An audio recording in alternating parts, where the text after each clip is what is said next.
Good evening. I'd like to call to order the Lakewood City Council study session of October 2nd, 2017, 7 p.m.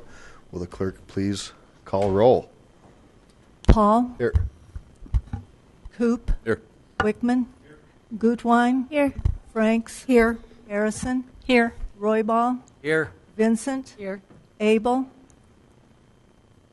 Johnson? Here. Shakti? Here. Mayor, you have a quorum. Thank you very much. Well, I'd like to welcome everybody who's tuning in, and for those that came out this evening. It's kind of a somber night, and I think the weather reflects some of that emotion that we're feeling in our community. So I'd like to just take a quick moment and ask for a moment of just silence to remember those in Las Vegas and the families, first responders, and everybody who's been affected. Please.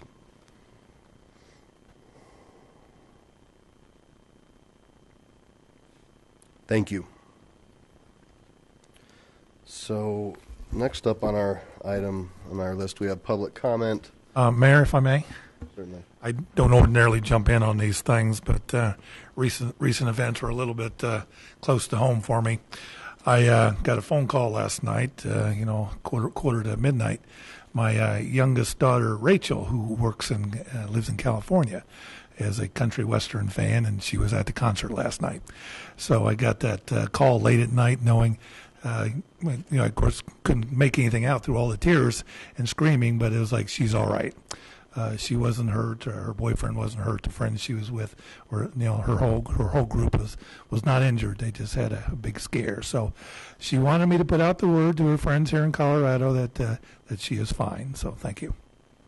Thank you for sharing that. That's definitely tough. Okay, so next up is public comment, but by the looks of everybody in here, it doesn't look like anybody wants to comment. You'll have your moment to speak here in a little bit, unless I'm wrong and you'd like to talk about one of these issues. So I'll skip that, and we'll move into our next item, which is a presentation, Community Resources Master Plan Update. Jump the gun. Good evening, Ms. Newland. Good evening, Mayor and Council.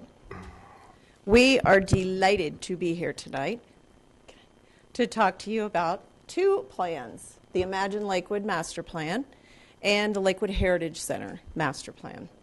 So we're going to start with the Imagine Lakewood, the Master Plan for CR, and then I'm going to do a little introduction, and then we'll have Sonia Whittink. I have a terrible time with this name, so I've already asked her forgiveness. That Whittink. Thank you. She's going to talk about the research study. She's from the National Research Center. And then Allison Check from our department will come up, and she'll be talking about the plan itself. At that time, we'll take questions from you and get your feedback. And then after we're finished with that plan, then Michelle Neerling, our division manager for Heritage, Culture, and the Arts, will be coming up to present to you the Lakewood Heritage Center plan. So with that, we'll get started. For the last 9 months, our department has been working very hard to plan arts, parks, and recreation for the next 5 years. And as a reminder, our mission statement is, the Community Resources Department is committed to providing high-quality park, recreation, family, and cultural services and facilities that inspire enjoyment, learning, and wellness in the lives of those who live, work, and play in Lakewood. So why do we plan? Master planning is important because it establishes the community's priorities. The Community Resources Department completed its last master plan in 2008, and while there were a number of items and action steps that we have completed, we thought it would be fun to highlight 10.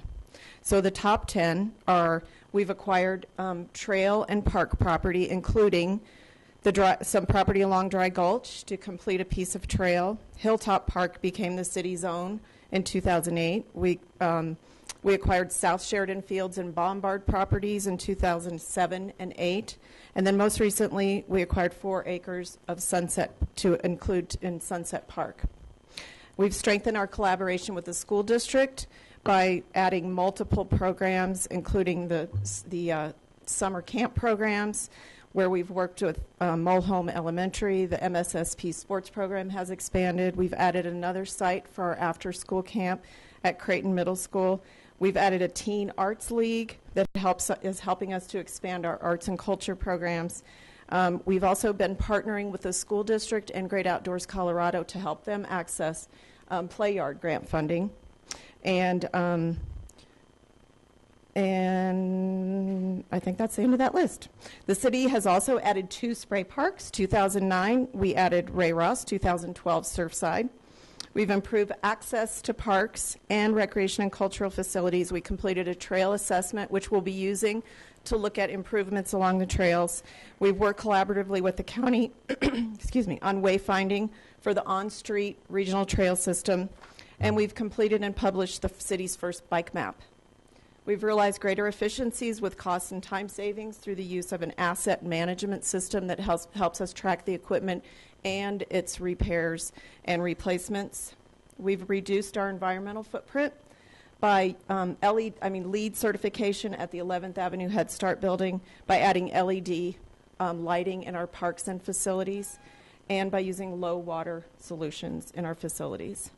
Our marketing and outreach efforts have evolved through the use of email newsletters, social media, and online engagement. Specific actions have been taken to manage and promote our parks and natural areas, including the completion of a natural areas management plan, a tree inventory, and expanded naturalist programs.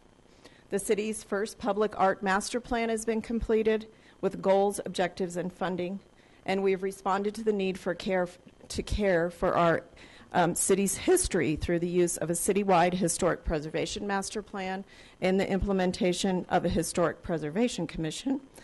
And we've expanded heritage programs and events. We've also continued to rehab and care for our historic facilities, including the Estes Motel, the Caretaker's Cottage, and the O'Kane House. So the process that we used for this planning was we started with a community survey that was going on between January and March, and Sonia will talk more with you about the details of that. We received back over 2,200 surveys. Then we shared those results online and at public open houses and a variety of events. We asked for clarification in areas where we needed a little bit more detail and information. And then we got to work crafting our goals and actions, which were then presented to the community. And we asked for their feedback, both online and at public meetings. Based on that feedback, we made revisions to those goals and actions, and those were presented back to the community in late August. So all of the goals and actions that you see in this plan are grounded in the citizen survey. So at this time, to talk with you in more detail, I'd like to invite Sonia up, and she's the Director of Research at the National Research Center, and she'll be talking specifically about the survey. Thank you. Good evening, Sonia. Thank you. Welcome. And thank you, Kit. So in general, this is going to be kind of a high-altitude overview of the results. There's a lot of details in our report, and it's just a little too much for a presentation. Some overall points just before we dive in. First of all, just by surveying, you are a rare community. And it's a great way to bring the voice of the people into your processes. And it's a really amazing thing that you've done with the survey results to go back and clarify and get more details. So we're just really happy to be the first step in this great process. So surveying, one of the best things about it is it really ensures that you're going to hear from your full constituency. It's great that people come to meetings and call you up and all of those things, but not everyone has the time or the passion to do that. So doing a survey just lets you hear from just the broad spectrum of your constituency. Oops. Did I just go backwards? Oops. Nope, there you go. So a little bit about my firm. We started in 1994, and we've completed thousands of research projects since then. We work with most of your neighbors in the Front Range and with over 100 different cities and counties each year. We conduct surveys on all aspects of governments, but many specifically are related to parks, recreation. And we also regularly partner with planning firms in their processes to help bring the voice of the people into when they're helping cities create master plans. We literally wrote the book on surveying residents and to bring the voice of the people into decision-making processes. And we take our responsibilities very, very, very seriously. We use only the best practices in survey research to ensure our results are truly representative of your community. And we've committed to always disclosing these methods in our methodologies in the back of our reports so that anyone can go and assess how we did this. And this is part of our partnership with the American Association of Public Opinion Researchers Transparency Initiative. So the survey was developed with an iterative process between Lakewood City and NRC staff. Council members, frontline employees were all asked to describe what they were hearing from residents, what they were interested in finding out about, and this information was used to narrow down the topics of interest, and then we helped develop survey questions. And, you know, our expertise is in helping how you ask a question, making sure it's not leading, making sure it's going to get your right information, making sure when the information comes back that you're clear on what the results mean. So we mailed out a postcard to 3,000 randomly selected Lakewood residents, notifying them that there was a survey that was going to come the following week, which is the best practice. And then we followed that with a survey a week later, and then there was one more reminder survey sent after that. There were 523 responses to that mailed survey, yielding a response rate of 18%, which is pretty standard for this type of survey. That's a little bit more of a special interest. And then we also made the web survey available to everyone after that. And a lot of people opted in to do the web survey, which is great. Ali and Kit did a great job getting the word out there and getting people to voice their opinion through that option. So that garnered over 1,600 responses. And the results from both of these efforts were combined and weighted to reflect the demographic proportions of your community.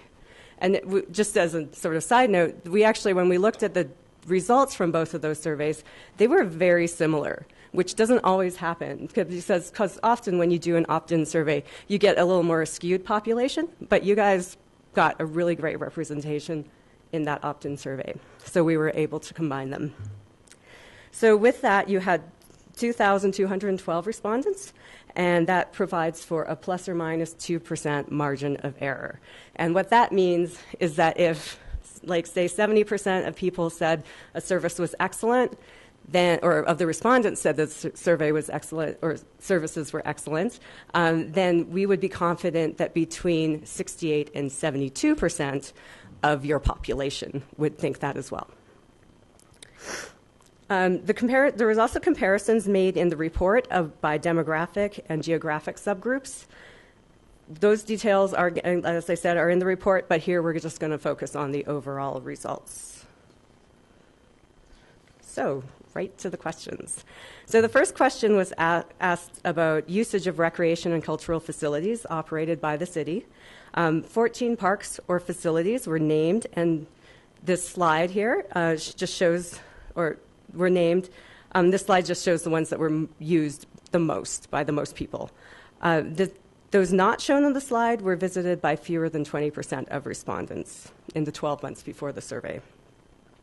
Bear Creek Lake Park was visited by just under half of Lakewood households in the last 12 months, or in the 12 months before the survey, and the heritage and cultural centers were visited by about 30%. So since people generally just visit their closest recreation center, we also looked at how many people had visited at least one of the 4 recreation centers, and that was 45%. So that's pretty high. Residents were also asked about these 14 facilities and if they needed any improvements or upgrades. For the most part, people didn't answer this question if they hadn't gone to the recreation center or the facility we're mentioning. About half or more thought the 5 facilities shown on the chart, Lakewood Link, Green Mountain, and Carmody recreation centers, Bear Creek Lake Park, and Morse Park Pool needed some improvements.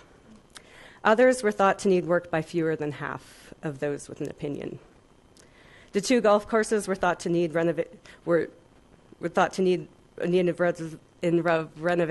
by the fewest proportion of respondents. Less than 30% of the golf course users thought they needed improvements. Residents were next asked about any barriers to using the city's recreation or cultural facilities. So basically, why they hadn't used facilities if they hadn't used any of the facilities. And the most commonly cited reason was just not knowing about the facility, followed by just not having time to.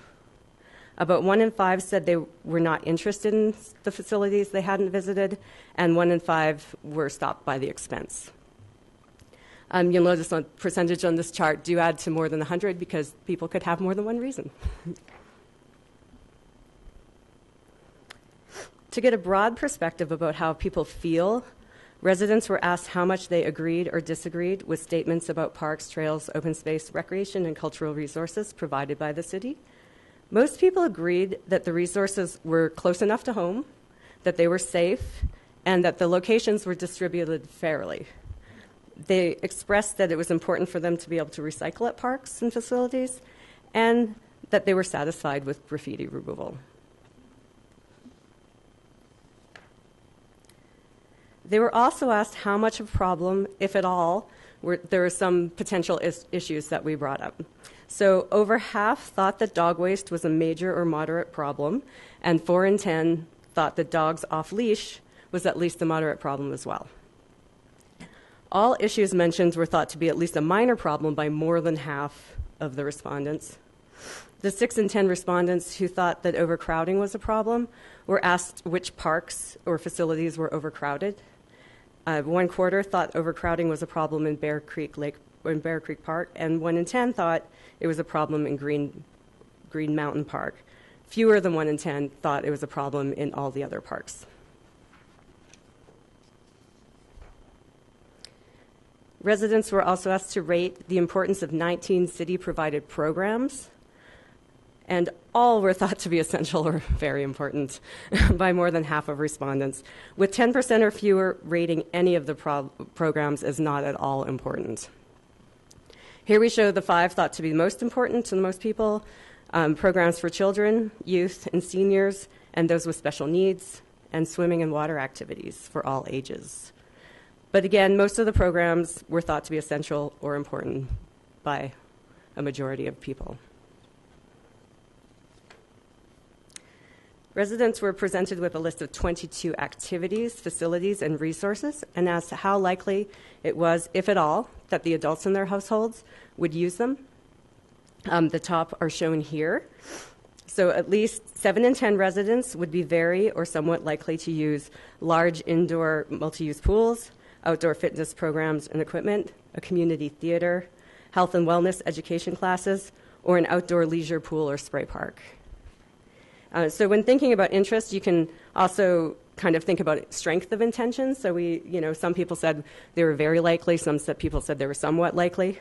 And you would expect that people who are very likely are more likely to get there, and people who are somewhat likely may have the intention but not make the plan. So the items that most adults or had the most adults who were very likely to use them were the large multi-use pool, the off-leash dog park, and outdoor leisure pools or spray parks. We also asked them about the youth in their household, and it was the same 22 items. At least half of respondents said that the youth in their household would be very likely to use 15 of the 22. Or somewhat, I should say. The activities, facilities, and resources that were most likely to be used by youth were a large indoor multi-use pool, an outdoor leisure pool or water spray park, a nature playground, or a large outdoor sports field complex. Looking at both adults and youth together, these are the 4 items that 6 in 10 adults and 6 in 10 youth were likely to use. So the most likely to be used by the whole community. And that was the large indoor pool, the outdoor leisure pool, the outdoor fitness equipment in parks for community use, and a community theater. To use facilities, you have to get there. So when they were asked how easy or difficult they thought it was to get to Lakewood amenities and facilities using different types of transportation, about 8 in 10 residents thought it was very easy to get to them by cars, and the others mostly thought it was somewhat easy. I think 3% said it was somewhat difficult. About 3/4 thought it was easy to access these places by bike, while walking or using public transportation was thought to be at least somewhat easy by about 6 in 10 people. It should be noted that fewer than 4 in 10 thought biking, walking, or taking transportation to the facilities was very easy. Residents were next asked to indicate their most preferred method of funding for various upgrades or new services. This varies by the thing funded, but overall tax increases or a public-private partnership were the most popular. Very few people actually said that they were not willing to pay for upgrades, and few prioritized government borrowing. A tax increase was most preferred for funding improvements or additions to existing parks and facilities and for park and open space acquisition. Public-private partnership was most preferred for funding new multi-purpose recreation facility, after-school services for youth, or transportation for older adults and the disabled. When asked if there was anyone in their household who participated in the city older adult program, overall 17% said yes. When you look at those households that actually had an older adult in them, 45% said that at least one person had used an older adult program. Setting aside for those for whom the program was not applicable, the most common reason for not using them was the program not being of interest to the person, not knowing that the program existed, or scheduling conflicts. And that was about 2 in 10 for each of those. And then cost was prohibited to about 8% of households with older adults.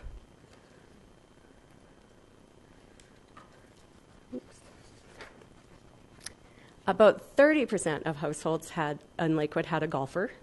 And of those who did, about 6 in 10 played at Fox Hollow or Homestead courses. Respondents who golfed but did not use Fox Hollow or Homestead were asked why not. About 1/3 said they had no time, and 1/4 indicated cost as a factor, or 1/4 also said that they'd just like to play other courses. 2 in 10 did not know Fox Hollow or Homestead golf courses existed. So 2 in 10 of the 30% who golf. Not 2 in 10 of Lakewood. Let's see. So just over 1/3 of our respondent households had registered for a city program, reserved a facility, secured a tee time, or purchased a ticket from the city in the 12 months before the survey. And of these, about half had completed the registration payment online, about 4 in 10 had done so in person, and about 1/3 had completed the transaction by phone. Almost all who had purchased or registered rated their experience as excellent or good.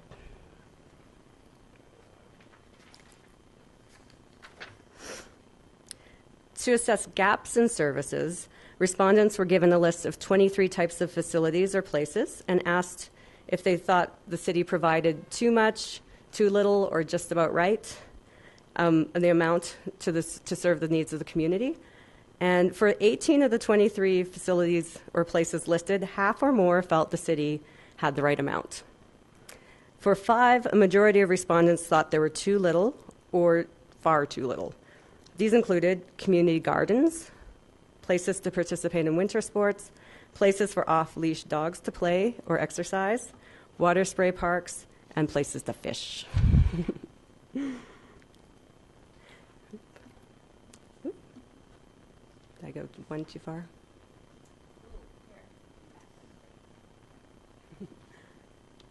Is it? Oh, it is. It just looks the same. The final evaluative question on the survey was open-ended. Respondents were asked to indicate in their own words the most important issues related to parks, recreation, open space, and/or cultural and art services for the city to address. These were categorized by NRC staff, and the top 5 are shown here. The actual comments can be found in the report. More than 4 in 10 residents made a comment related to having new facilities. About 1/3 thought more programming or services was important. And at least 2 in 10 referenced safety or rule enforcement. And 2 in 10 represented updating or maintaining existing facilities and services. And with that, I will turn it over to Allison Scheck to talk more about the process. Thank you. Good evening. Good evening. Thank Welcome. you, Sonia. I'm Allison Scheck. I'm the Public Engagement and Operations Manager in the Department of Community Resources, and it's been a real pleasure working on Imagine Lakewood this year. It's been great. I'd just really like to pick up right where Sonia left off and talk about what we did next. So our friends, our partners at the National Research Center crunched the numbers, gave us the data, and as Kip mentioned, we put that on. We put the full report online, and we made it front and center in our public process so that our residents could really understand the perspectives of their neighbors as they were then asked to comment further. We really wanted to drill down on things that we perhaps wanted clarification on from the survey or just wanted to know more about. So we spent the summer having a really broad conversation with the community where we dug further into the survey's findings to ensure that we were truly in tune with the desires of our residents. And I'm going to give you an overview of that conversation now. It included a number of open houses, public meetings, a website designed to garner online engagement with our residents, and conversations with attendees at events. So in June, we held 4 public open houses. We posed questions online, and we interviewed stakeholders to gather more detailed information on the key topics revealed in the survey. So, for example, we asked to know more about what hinders your enjoyment of parks and open space. How would our residents go about solving the off-leash and dog waste issues? What stops them from participating in our programs? And how do they want to receive news from us about events and programs? We also asked for clarification on some of those top things you heard about in the survey. What outdoor fitness programs and or fitness equipment would appeal to you? What does community theater mean to you? I know what it means to me. What would a large aquatic facility look like? I'm just going to pause for a moment and just talk a little bit about our success with engaging residents online at lakewood.org/imagine. And this is a screenshot of the site. The site received over 5,300 total visits from about 4,000 unique visitors.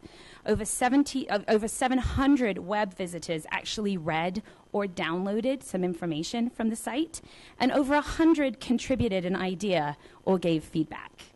We did promote this heavily through our usual city communication channels, and we also built an Imagine Lakewood specific email database where we gathered over 650 email addresses, and we kept those folks updated as we moved through the summer. So some of the things that we learned, when it comes to barriers, beyond not knowing about a program, that's our very own Wally Piccone up there, we learned that time, and that's a combination of time poverty and scheduling, was the biggest barrier to participation. And again, this is coming from folks that we talked to. Adults cited childcare as a concern for them, and a factor in stopping them from working out. And many actually commented during this time, there was a big buzz about the new outdoor fitness equipment going in at Comedy Park. And so a lot of folks told us, we're really excited about that. We will take our kids there. I'll get a workout in and watch my kiddos play. When it comes to awareness, most residents we talked to told us that they rely on Facebook and Nextdoor.com to hear about events and programs from the city. Many commented that they do receive our emails, and we got some pretty positive feedback on that. We have a host of different newsletters that we use. Residents suggested, this was really a good idea, suggested providing a resource packet to families through the schools in Lakewood. We like that idea. The use of text messages came up as an idea to promote our events and goings-on. Currently, that's not a practice for us. And I'm happy to say that some commented that they receive their news from you all, our mayor and city council. So thank you for spreading the word. As for ideas for solving off-leash and dog waste issues, we heard add more dog parks, take away dog parks. Don't let any dogs off leash. More aggressively enforce poop pickup. Use volunteers to manage and monitor and enforce these issues. Charge for dog park use and add more waste stations. As far as other hindrances, you can, as you know, dogs off leash and dog waste was sort of the top hindrance. to enjoyment of park and open space. But also, we heard about shared trails, so the bikers and hikers, walkers situation. I know you've all heard about that. Smoking, geese, not so popular, and some overcrowding. And comments on all of this can be found in your appendix. So Appendix A is the survey report, the full survey report. Appendices B through F. So everything I've talked about, every comment is in Appendix C, and that starts on page 9. They're unedited for grammar or anything, but just have a look and you'll see.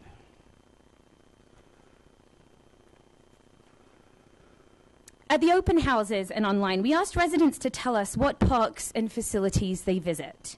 And we asked them to tell us what they like about those facilities and what they thought should be improved.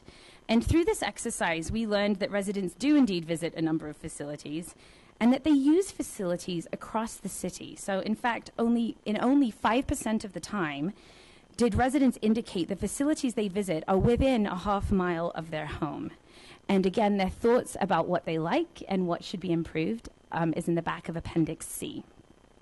Finally, we conducted facility-specific surveys, questionnaires really, on the top 4 that were identified in the main survey that Sonia talked about. And as a reminder, that's the Lakewood Link Recreation Center, Green Mountain Recreation Center, Carmody Rec Center, and Bear Creek Lake Park. We received over 500 responses in total to those 4 surveys. And again, the results are in your appendix book, Appendix D. Full results are in there. That starts on page 18. Here we learned that updating the cardio and weight equipment at the recreation centers is the highest priority for rec center users. And at Bear Creek Lake Park specifically, we learned that upgrades to the bathrooms and showers are necessary along with access to drinking water. So that's what we did in sort of May, June, July. And then after gathering all that community feedback, we started to craft proposed goals and actions, which we presented to the community both in person at public meetings and online in early August. And here's a photo of one of our early August meetings. There's our fearless leader, Kit Newland, right there at a table, and all of the CR leadership who are here this evening. Residents at 3 different meetings listened to a presentation, and then they participated in an hour-long discussion in small groups. So you can see everyone gathered around these tables with members of the CR leadership team. And I have to say, it was a really great way for residents to engage with each other and to engage with us. It was a nice, intimate discussion, and we found it to be really rich and rewarding. They discussed what excited and concerned them about the goals and actions, and they talked about what they thought was missing. So at the end of the meeting, residents wrote down their top priority on a sticky note, and the results of which can be found in Appendix E of your book. So based on all that, we further refined the goals and actions. And at the end of August, this is a picture of us, we presented the community with a final draft of the goals and actions, both in person here and online. And that is what we're going to discuss right now. So the proposed plan, the plan that we're proposing to you this evening, Imagine Lakewood, has 6 goals and 42 actions. And in a nutshell, they cover these areas. The first is to provide high-quality programs and services. The second is to improve and maintain what we have. The third is to add new facilities and amenities. The fourth, to create a safe and pleasant experience in our parks and facilities. The fifth, to enhance communication and marketing. And the sixth, to provide exceptional stewardship, preservation, and encourage volunteerism. So I'm going to talk about each of the goals. I won't go into too much detail, but if you'd like to follow along, you could go to your master plan book. It starts on page 33, and that will actually list out the specific actions for you. If you're interested in greater detail, I turn you to your appendices book. Go to Appendix F, which starts on page 76. So follow along with me either way, but that's where, in the appendices is where you'll see our action plan steps, which I'm not going to go into detail on this evening for the sake of brevity and you all. So, and our friends over here.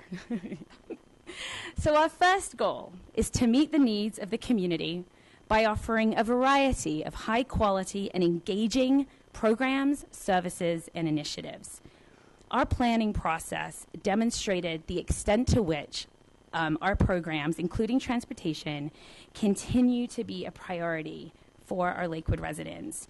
So to meet this goal, we'll take a number of actions that include developing new programs, meeting increasing transportation needs, establishing best practices related to inclusion and diversity, continuing to remove financial barriers, meeting the interest in community theatre, updating Lakewood's cultural plan, and strengthening community partnerships. Our second goal is to continue to take care of and improve Lakewood's existing cultural, recreational facilities, and parks. So the community was clear, both in the survey and in the public process, that continuing to maintain what we have is important.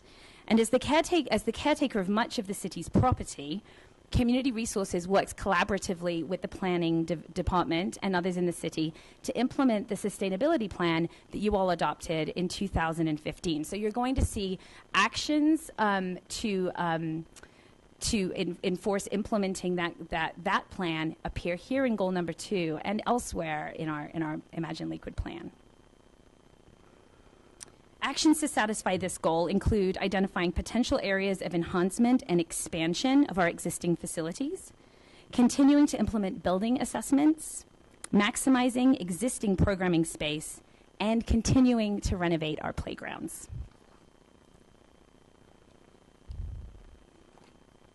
Our third goal is to respond to community needs through the addition of new facilities and amenities. And I have to tell you, this was a really fun one to cover with the community.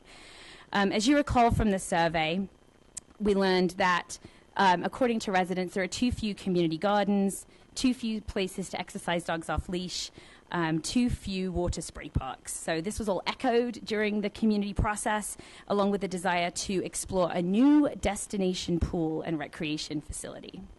So new facilities and amenities called for here in goal number 3 include adding community gardens, aquatic features, dog parks, and outdoor fitness equipment. Also included is studying the feasibility of a destination pool and rec facility, implementing established department plans, and exploring alternative funding options for new facilities and amenities. And I'm actually just going to pause here for a moment and talk about dog parks. Because, I want to just talk a little bit about how we might propose going about that. And this is a good example of pointing you to the action steps located, in this case, on page 78 of your appendices book under Action 3D. We all know that dog parks pose complicated challenges for municipalities. And you might have read in the news about some of the challenges other communities have faced when exploring the addition or potential closure of dog parks. And in all the feedback we gathered, you can also see how differently our residents feel about this issue. So we plan to take our time and do lots of research before we add another dog park to our system. So as an example, our action steps include first, developing criteria to aid in the selection and site selection. And we can do that by heeding the advice of other jurisdictions who've learned lessons through inadequate site design. We'll explore best practices related to site design. We'll evaluate different kinds of operational structures, such as free use, membership, the use of doggy DNA services. There's lots of different options to explore. It's true. We will evaluate different kinds of operational structures, such as free use, membership, passes. We'll develop management criteria to address sanitation and contamination issues, aggressive animals, inappropriate owner behavior, etc. So again, this is all going to take some time before we're ready to actually propose a site and break ground on a dog park. Okay. So back to our goals. Goal number 4 is to create an inspiring, safe, and pleasant experience in our park and facilities. We learned that Lakewood residents love their parks, and there are some hindrances to enjoyment, the top 2 again being dogs off leash and dog waste, and I'm happy to say that work is underway with regard to these top 2 issues. So we've already started discussions with neighboring jurisdictions about their experiences.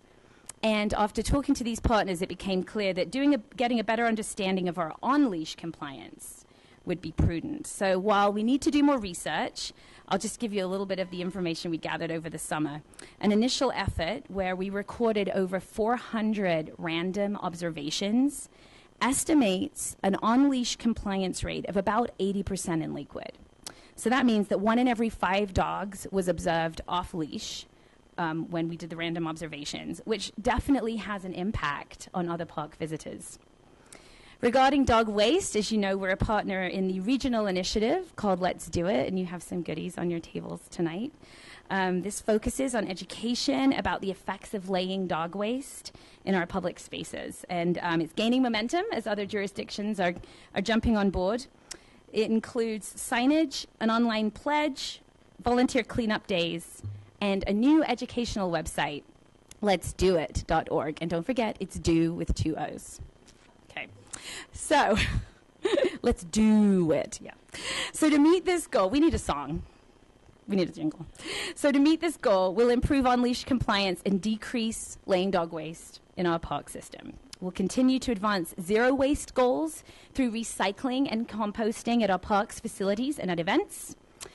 We'll address overcrowding issues at Bear Creek Lake Park, add public art and interpretive information to our parks and facilities, and we'll evaluate the use of the city's trails and park path system. Goal number 5 is to empower Lakewood residents to make the most of their parks, cultural, and recreational opportunities through effective marketing and communication. Through the survey, we learned that the number one reason residents don't participate in our programs is because they don't know about them. And so this goal is all about reaching more residents with our information. And to do that, we'll develop a marketing plan. We'll maximize our family of publications, such as the Community Connection, Bravo, etc. We'll develop best communication practices to target some harder-to-reach populations. We'll enhance our communication efforts to families through Lakewood's schools in Lakewood. We loved that idea. We'll increase awareness of winter recreational and fishing opportunities, and we'll explore the potential of a citizen advocacy network to spread the word about our programs through word of mouth. And finally, our 6th and final goal is to provide exceptional stewardship of the city's parks, cultural and recreational resources, and encourage stewardship development in the community. We know that our natural and historical resources are a priority for our residents, and this goal reinforces our commitment to care for and maintain our natural areas and historical assets, as well as engaging the community through volunteerism and stewardship. Volunteerism plays a large role in how the Community Resources Department delivers its services. And in 2016, volunteers contributed almost 47,000 hours to the Community Resources Department alone. When we also heard from the public that volunteerism could be a way to address the dog waste and dogs off leash issue, and we agree it's worth exploring. So to fulfill this goal, we'll continue as a leader in effective water management. We'll fine-tune and expand the Natural Areas Management Plan. We'll evaluate the current park dedication fee structure. We'll expand stewardship of our historical resources, and we'll advance the Historic Preservation Program and grow our volunteer program. So that's the plan, and now I'd just like to invite Kit Newland back up to tell you about next steps. Thank you.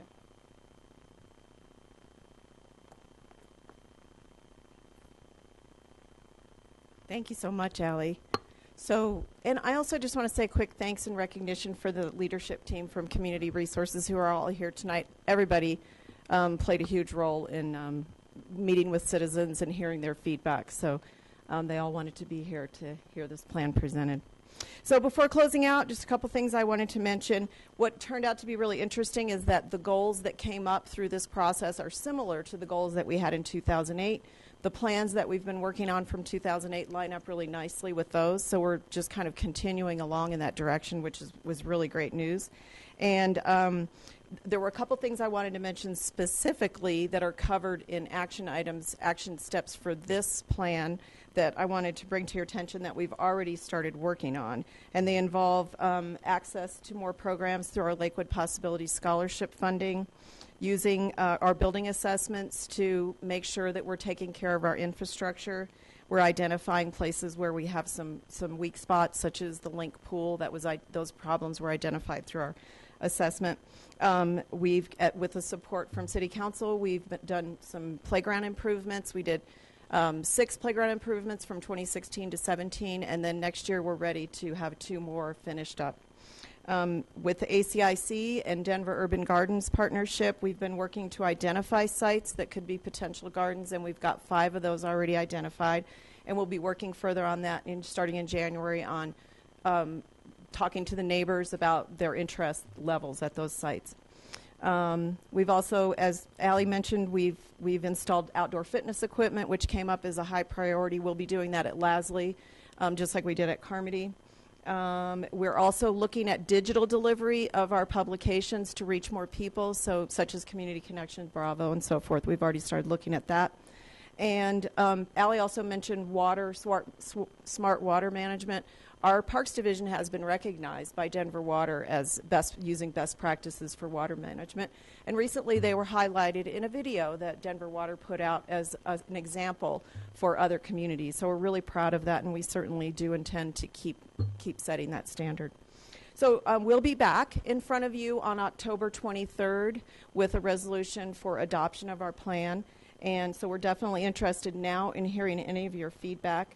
And then we'll also continue to keep this plan updated on our website, and we'll provide progress reports as we go. Just one last thing, a big thank you to all the citizens that participated in the planning process. We know that people took lots of time out of their own private lives, and it was really meaningful for us in coming up with what we think is a plan that really is driven by our citizens. So, and thank you all to City Council for all of the support that you provide to our department. And we're ready for your questions now. All right, Ms. Newland, thank you very much. And it looks like we're lighting up, so there should be some good questions. So we will, let's save comments until everybody has a chance to ask questions. I have a couple. So we have a smoking geese problem. Oh, was that one of the comments? There's some really interesting comments. Smoking in parks and geese, Yes. separate. Make sure they're 18.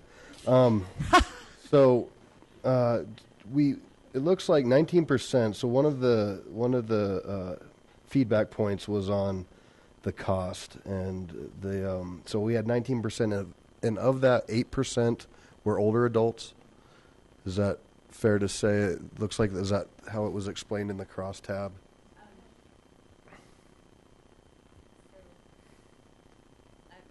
So I think that was the question for the older adult programs. Okay. And so what it was 45% of people had, or of older adult households had used programs.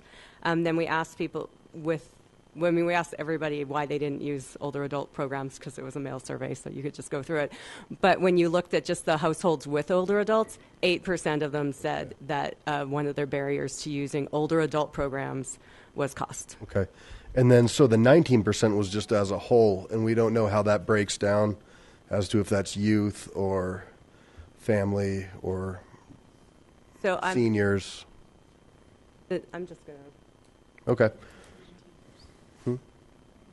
That was the breakdown, was 19.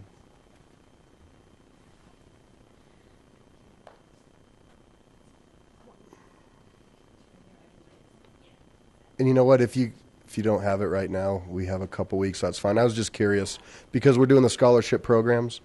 So I was curious if that's going to help benefit the folks who are cost prohibitive. Yeah, and I was just thinking, as I said that, of the 8%, I'm sure that was about the older adult households.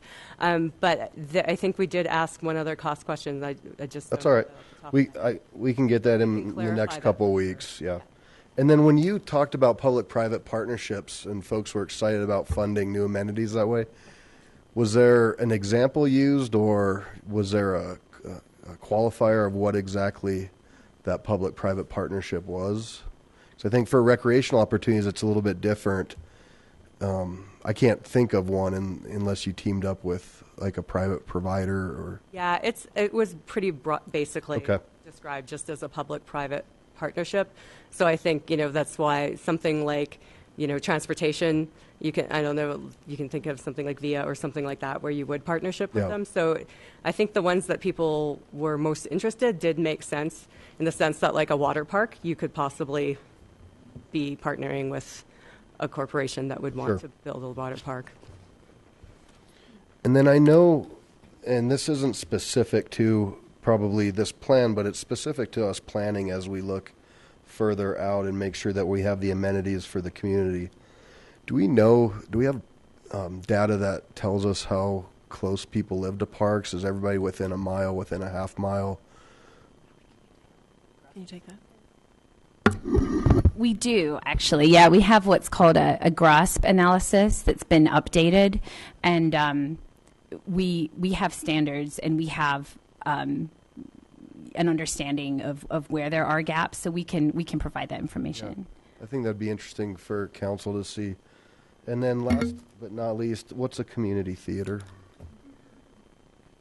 Well, that is the question, because I know what it means to me. But actually, we had some, Michelle's here, and we had some really good conversations with the community about that, about whether or not they were talking about, considering, is the cultural center the community theater, or is it the program of community theater? Meaning, if you think about Performance Now that performs at the cultural center, so in some people's minds, that's what they're thinking community theater means, and it means, I want to do community theater, I want my friends to do community theater. Personally, I think Lakewood should have the biggest community theater troupe in the world, but we didn't get a straight answer, honestly, when we dug more into the public feedback on that. I think programming, because was key. Okay. Well, thank you. Ms. Harrison, questions? Thank you. What a fantastic report. This is the fun side, to see what makes everybody's heart tick. One of the things that I wondered is, in getting the word out, one of the issues that we saw was kind of a communication. Do we use other languages?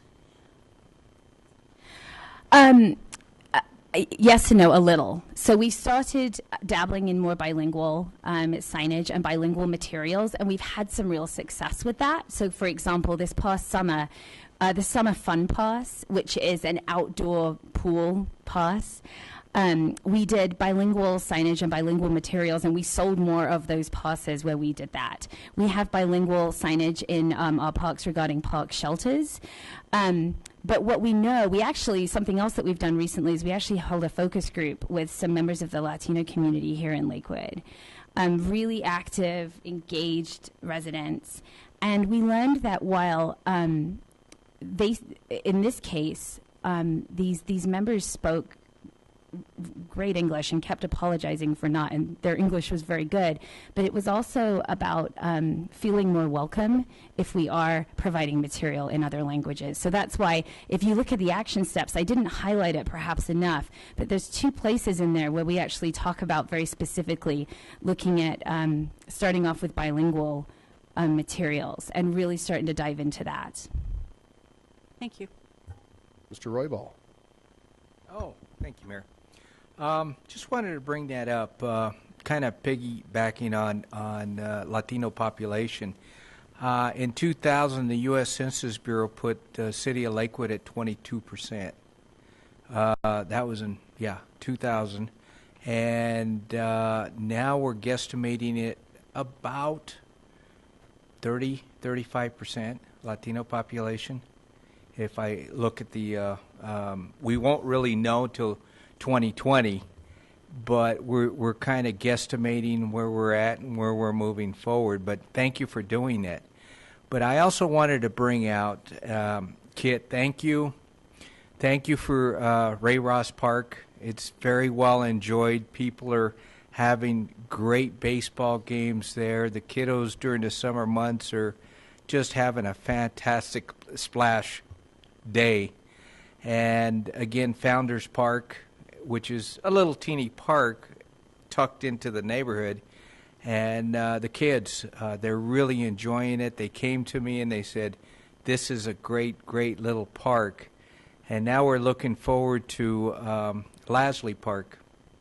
So that we're looking forward to and seeing the huge changes and kind of moving forward.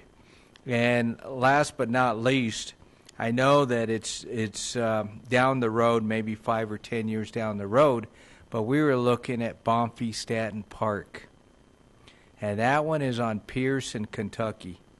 Wanted to see if maybe there's a vision for that somehow, somewhere in the future. I know right now it's a vacant piece of property and stuff, but I think it would be great to turn it into a park. I know it has its challenges because it's on a hill, but maybe we can, with some imagination, maybe we can come up with a great idea there. So I'm just putting that out. Thank you. Thank you. Ms. Franks? Thanks, Mayor Paul. My question kind of surrounds the fitness zone at Carmody Park that was done in partnership with Centura Health. I was wondering if anybody is kind of maybe periodically monitoring that to see which pieces of equipment are being used more often and if there's sufficient amounts of equipment. I just kind of wanted a little bit more information on that. We do have our parks crews monitoring the equipment for maintenance. And we have recreation staff that take groups out there and orient them to the equipment. I don't think anybody's evaluating the use, so that's a great suggestion. We'll take a look at that. We don't have the parks crews would be the most logical people since they're the ones who are out there most often. So it's definitely something we could take a look at. Sure. I've just seen other parks where, and it's older equipment, don't get me wrong, that never gets used and it just ages and falls apart and then it doesn't become really an amenity. And so I'm just kind of curious how we can kind of take this example and say what's working, what's not, and not just keep replicating everywhere if we're going to just let stuff sit and kind of age. Definitely. Thanks. Good point. Ms. Shakti? What's a teen arts league? The Teen Arts League is it's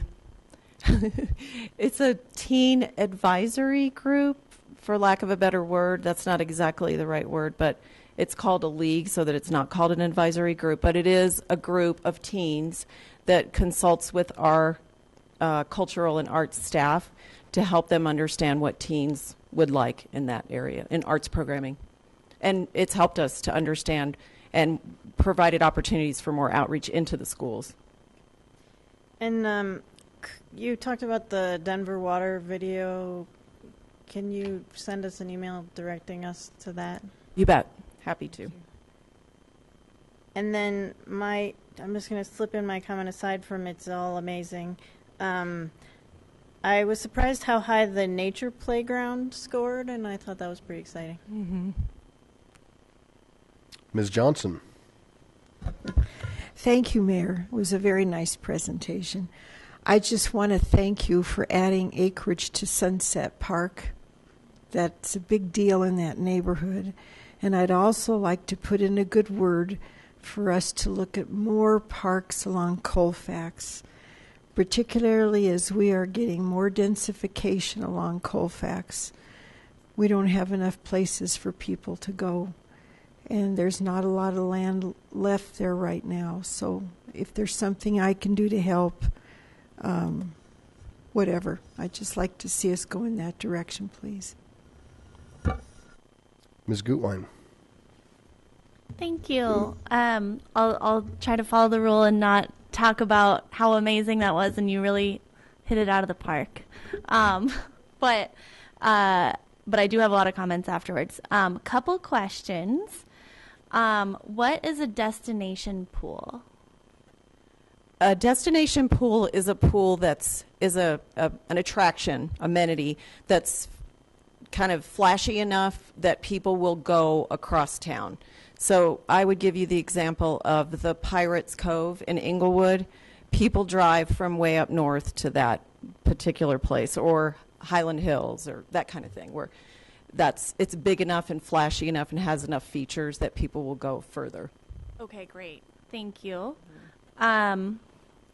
And then the other question is, I can't remember the timeline, but was this survey done before the renovations that were done at the link? Yes. Okay, great. And then my last question is, one thing that I noticed that's kind of interesting to me is the survey results showed that people feel like there's an even distribution of the parks in the city, even though if we look at a map of the city, we can see there's not really an even distribution of the parks. And I was wondering if you had any idea from maybe the additional conversations or the comments, if you had any idea why people feel that way, if it's just because maybe they usually drive to the park anyway, it looks like. Or I think it's a combination of things. I think people do drive to parks. Many people, even if they don't have large parks nearby, they do have parks in their neighborhoods that they walk to and use regularly. I think generally people feel satisfied with the amount of parkland that we have in Lakewood. 25% of the land in Lakewood is park property. So I just think generally speaking, people do feel satisfied. And as Councilor Johnson mentioned, there are some areas where it's more high density and not quite as much park property. But generally speaking, the sentiment is we have a good amount of park property. great, thank you.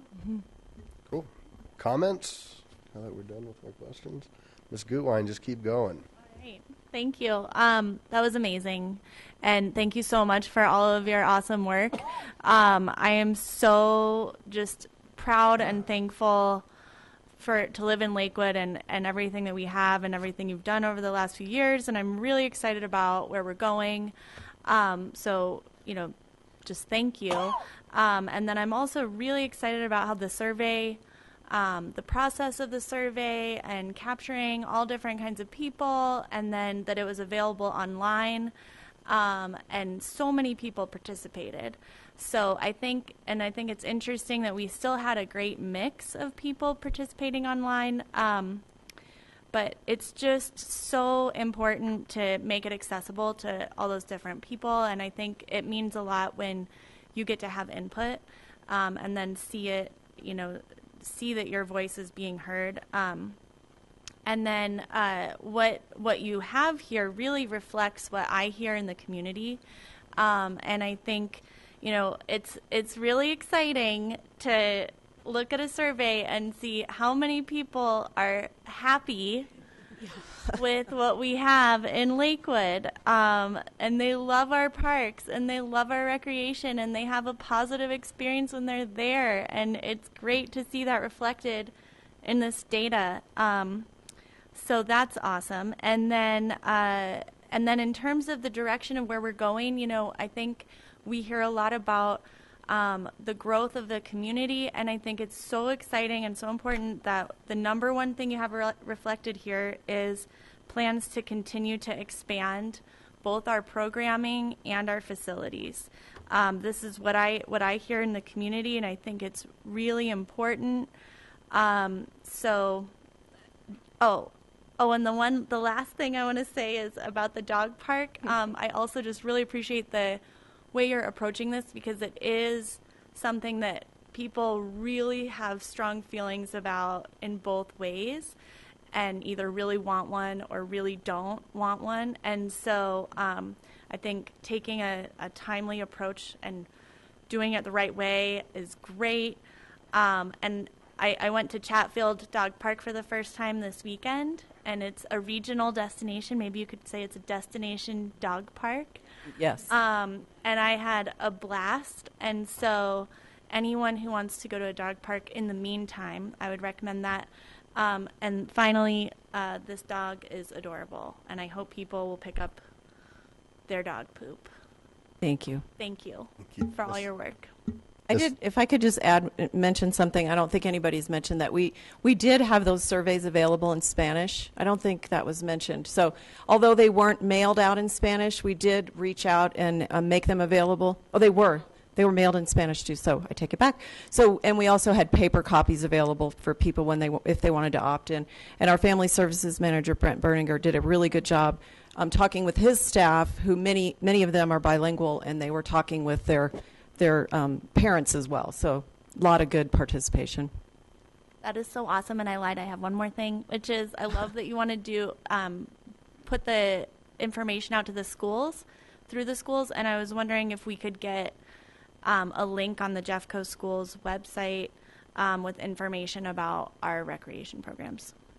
And that We is can really- certainly try. Okay. That's a great suggestion. Thank you. Ms. Franks? I wanted to really just kind of talk up the community gardens. It's very exciting that you've got some sites picked out. Wanted just to kind of share more with the community that it's not just only for your own food production. I found that I grow much more than me and my husband can eat, so I've switched to flower gardening there, but it's still that social aspect. So if you live close to one and you're maybe not needing a lot of food production, you can grow flowers to give away for bouquets.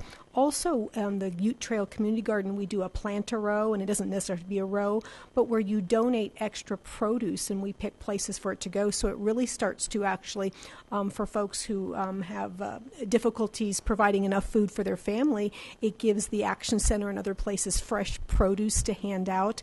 And that's a real welcome thing, as long as we aren't all growing squash. I mean, we do like to give them a variety of things to eat. Also wanted to talk up the fact that it's a great way to encourage the pollinators. And so the bee population, even though our beehive didn't succeed, we're going to try again, but it also brings in butterflies. And this year I've got hundreds and hundreds of butterflies that are visiting. So the community gardens are really rich for people to come and read if you do seating areas, and they become another destination for the community to gather. And so I'm just really excited about that. Also, the off-leash dogs and the dog waste. I'm glad to see we are taking a methodical approach to working through that. It's a cultural change for some people. It's a cultural change for some of the animals that aren't maybe used to that. So I'm glad we're taking a methodical approach, but we really do need to make it safe for residents who have a fear of dogs, and also for people who just want to be able to run in the park without running in the park and encountering something on the shoe or something. So I appreciate that we're really focused hard on that. Great. Yeah, well said. The community gardens they're special, and proud to say the first one was up in Green Mountain. So that's fantastic. Well done. For folks that don't know, the Community Resource Division is a big division with actually broken down into 7 different areas. I think your budget's around $42 million. And you encompass family services, golf operations, heritage, culture, and the arts, recreation, parks, planning, construction, and maintenance. And that planning and construction and maintenance means that you take care of over 157 buildings. So we talk a lot about the fun stuff that we're doing, and that's fantastic, but you do a lot of the day-to-day operations that really keep us rocking and rolling. If folks have a chance, this report is fantastic, and it really talks about the reach of community resources. 760,000 plus program participants, 23,000 Lakewood rides, one-way trips, 462 visitors to our rec centers. We have 5 Head Start facilities, 2 preschools, and 1 early Head Start. And it's mind-blowing to really see how many opportunities that folks have. 1 campground, 1 swim beach. And I think that's a great resource, especially as we have more kids who may not have the opportunity to experience outdoors. So to have Bear Creek Lake Park is really cool. 3 equestrian facilities. So there's a little bit of something for everybody. And it's a wonderful department, a great group of folks. So thank you all for all the hard work that you do. And what's nice, too, is that a lot of the things that we hear in the community are reflected. And we're getting ready to talk about fee and lieu, barriers to entry in our scholarship programs. How do we enhance amenities, the sustainability part, as well as water conservation. Winter rec is cool. I mean, we really have a lot of great days in Colorado to be outside all year long. Councilor Franks mentioned the gardens, and then of course a destination pool would be really cool. So hopefully we can figure that one out. And then last but not least, I would just mention the outreach. I think this was the first time we've been able to, utilize, Bang the Table? And you've really tried to go out and find new ways to engage the community. So thank you for that. It's hard, people are busy, but we keep trying a little bit harder, different ways, and hats off to you for getting out there and getting this information. So thank you. We'll see you back in a couple weeks, and hopefully for approval. And now we have part 2. Yes. Thank you all so much. And thanks for giving me some extra money there, Mayor, in our budget. You betcha. Yeah. Did you say we need a water world? Yeah, it won't be a problem now. I just wanted to invite our division manager for Heritage, Culture, and the Arts up, Michelle Neerling, and she will be presenting to you the most recent Lakewood Heritage Center plan. Thank you. Good evening, Michelle. I think you might be giving a plug for an event coming up this weekend, too, huh? I know. Did you guys see your apples up there? Cider Days is here this weekend. Please come down and enjoy.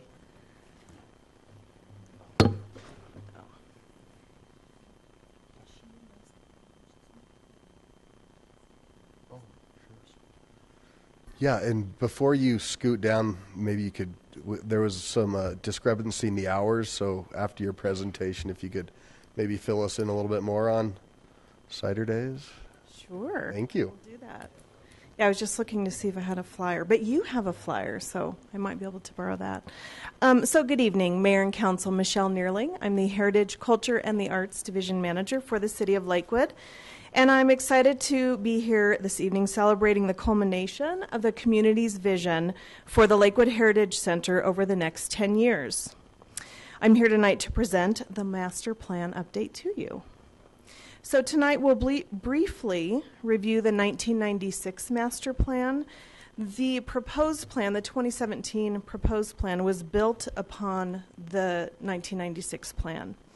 We'll overview the community process and share what we heard in the form of goals and action steps. You all have a copy of the plan. It looks like this. And I'll refer you to key sections as we get further into the presentation. And then we'll wrap up with questions.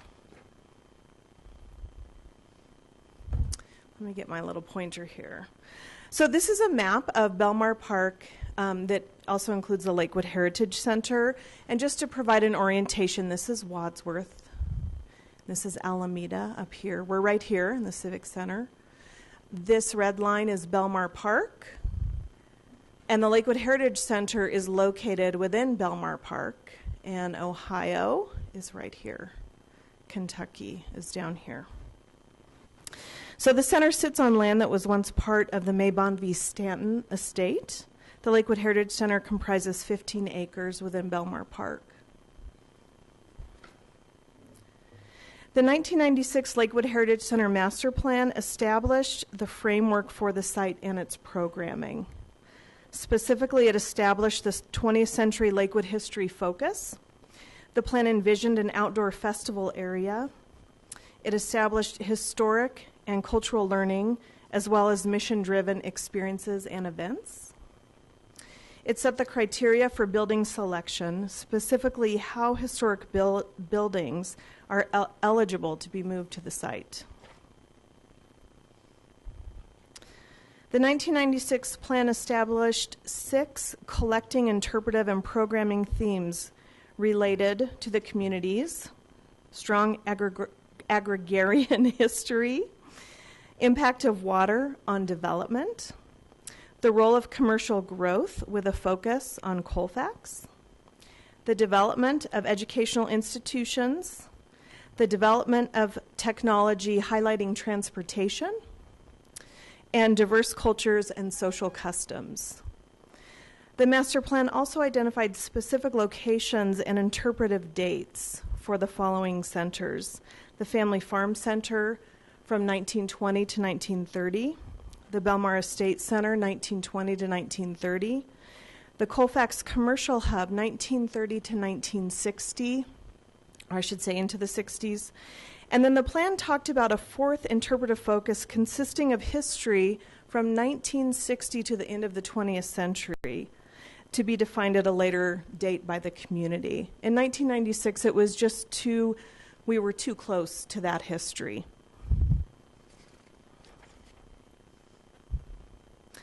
Much has been accomplished from the 1996 plan. The Visitor Center, Colfax Hub, and Festival area have been constructed. Lakewood Heritage Center offers a wide array of educational programs for all ages. The site has established summer and fall events that are well attended. And the Heritage Center welcomes both active and passive visitors to the site.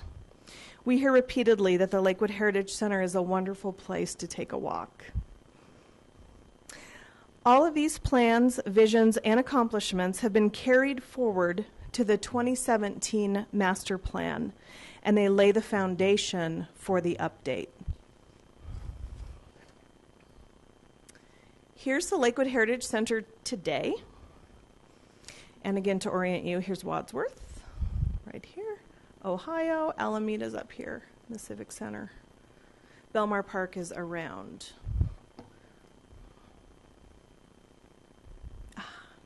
It worked. Thank you, Brent.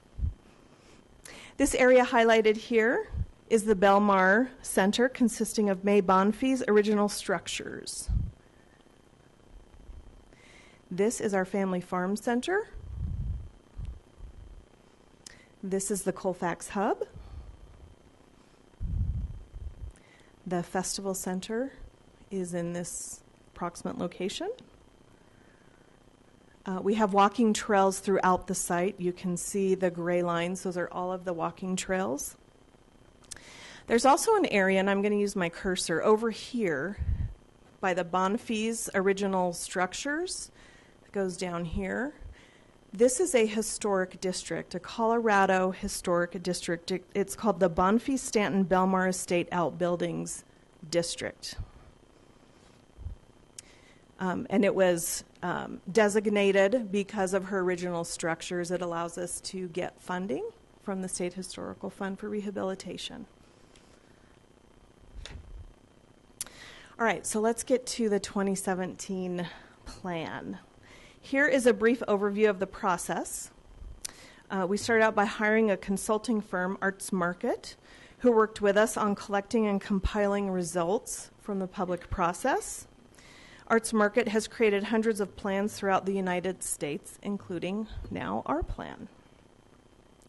The process included a survey that the community could take online and via hard copy. It was offered in English and Spanish. Several roundtable conversations were held with community stakeholders, volunteers, staff, and all of you provided input through interviews as well. So thank you. There was an on-site presence throughout the weekend at last year's Saturdays where we solicited feedback from the community over the 2 days. From this input, draft concepts and big ideas were developed, and then we went back out to the community to solicit additional feedback. We did that both through public meetings and through the website. Public feedback was incorporated and into refined goals and action steps, which we then took back out to the public. And we again shared that through the website and public meetings. And this now brings us to the presentation to all of you tonight. Throughout the public process, a number of questions were asked, such as, how do community members and groups engage and interact with the Lakewood Heritage Center currently? Do the themes spelled out in the 1996 plan still resonate? Are there new themes that should be considered in the update? Are there ideas for new and expanded events and programs at the Heritage Center? Do the amenities on site meet the needs of the community? And what stories need to be told and interpreted?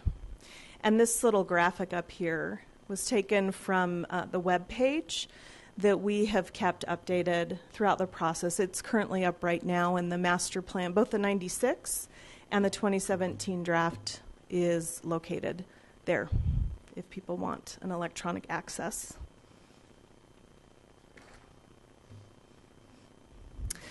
So, of course, we were thrilled that the community responded. We had over 700 people engage in the process. And you can see a sampling of the many ways that the community was engaging. For more detail about the online survey results and the open-ended commentary from public engagement, please refer to the appendices at the end of the Lakewood Heritage Center Master Plan. They're contained there, appendices, I think it's A and B.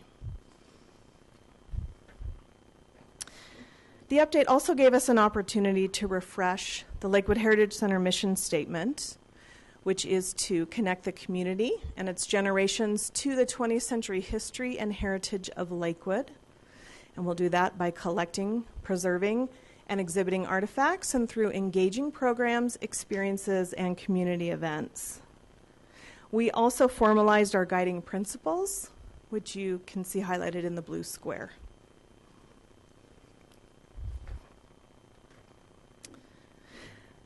Based on community feedback, 10 goals were identified, and I'm going to overview the 10 goals, and then I'm going to highlight each of the goals with just some key action steps. I'm not going to read them all. I think we have 41 action steps.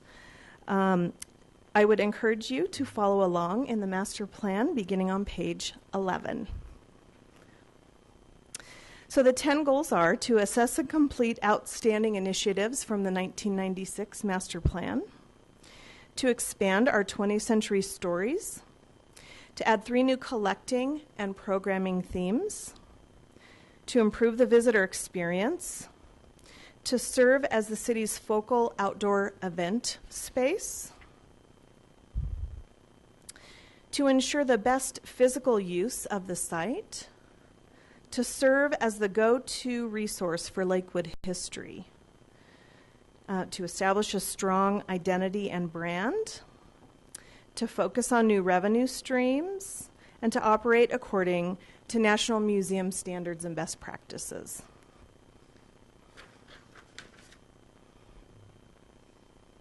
So the goals in detail begin in the plan on page 12. Goal 1, we heard that the community wants us to finish what was started. This includes restoration of historic structures on site and assess items called for in the 1996 master plan, such as a children's play area and a large flower garden. It's called a gracious garden. It's a really large, beautiful flower garden. This is also the goal related to interurban car number 25. This exquisite artifact, which is pictured on the slide, is part of the city's collection and is cared for by Heritage Center staff and volunteers. It needs a permanent home. Convening a Car 25 task force to work on this issue is one of the action steps under Goal 1. And on October 16th, you will hear the results of a feasibility study on potentially housing and operating the car at the Lakewood Heritage Center. This is a picture of Car 25 before it was restored at Camp George West. Goal 2, expand our stories to be inclusive of Lakewood's history through the entire 20th century. You may recall that currently the LHC focus ends in the 1960s. Community feedback emphasized the importance of telling Lakewood's story through the entire 20th century. One of the action steps of this goal is to update the permanent exhibit to include Lakewood history through the year 2000. And this was presented as a budget exception this year in anticipation of celebrating Lakewood's 50th anniversary in 2019. Goal 3, add 3 new themes. We heard repeatedly that the incorporation of the city should be a focus of collecting, interpretation, and programming at the Heritage Center, and that happened in 1969. The role of health, wellness, and the role of health and wellness and the influence of the Federal Center were also themes that the community emphasized. A particular interest was strengthening the relationship between the Heritage Center and Belmar Park. The community wants more interpretive information related to nature and wildlife in the park. And with the Heritage Center being in such close proximity to the park, we really have an opportunity to educate the public about this natural resource through interpretive signs and programs at the Heritage Center, right? Goal 4, creating an exceptional and informational visitor experience is wanted. We received a lot of great feedback from the community related to improved interpretive and directional signage at the center, better visitor orientation elements, more access to history electronically, and improving the experience for young children. Goal 5, serve as the focal outdoor event site for the city. We heard that the community loves the events currently offered, and they want more of them. This includes cultural experiences and performing arts such as theater and dance. The site has limitations, though, such as parking, which leads us to the next goal. Goal 6, ensuring good use of the site both now and into the future. This goal involves looking at the physical site and identifying how we can better accommodate the goals of this plan and improve the visitor experience, including ADA access and safety. Also, using the physical site to enhance the visibility of the Heritage Center along Wadsworth so that more people are aware of the site and can benefit from this community asset. Goal 6, are you still with me? Okay. Sorry, goal 7. We heard that the public wants a local comprehensive resource to access history about Lakewood. This goal is about growing and then providing greater access to the community's collection that is cared for by the Heritage Center. Additionally, this goal is about strengthening relationships with other entities that collect and maintain archives about Lakewood history and helping the public connect to those resources. Goal 8, establish a strong brand and identity. We often hear, we had no idea you were here. This goal is about creating a recognizable brand and increasing visibility. Goal 9, continue to seek new revenue sources. Staff will continue to look for grants, sponsorships, and earned revenue opportunities to help offset costs. And finally, Goal 10, the Lakewood Heritage Center will accomplish all of these actions using National Museum standards and best practices. There are several projects already in process, including identifying city archival materials, and we're working with the city clerk's office on part of that project. Continuing to inventory the collection, expanding educational programming, establishing guidelines for event partnerships, because we can't and probably shouldn't produce all of our own events, but we can work with a lot of great community partners who are doing a fantastic job, and perhaps they can work with us on site. Convening the CAR 25 Citizen Task Force, and again, part of their work will be represented on October 16th. And rehabilitation of the Caretaker's Cottage. And that's the image that's on the slide in front of you. The Caretaker's Cottage is a kit house, so it was built in sections. And in order to rehabilitate it, we needed to remove some of the sections that were added later than the original kind of core of the building. And this crane shows the sun porch being reattached. If you look, where's my thing?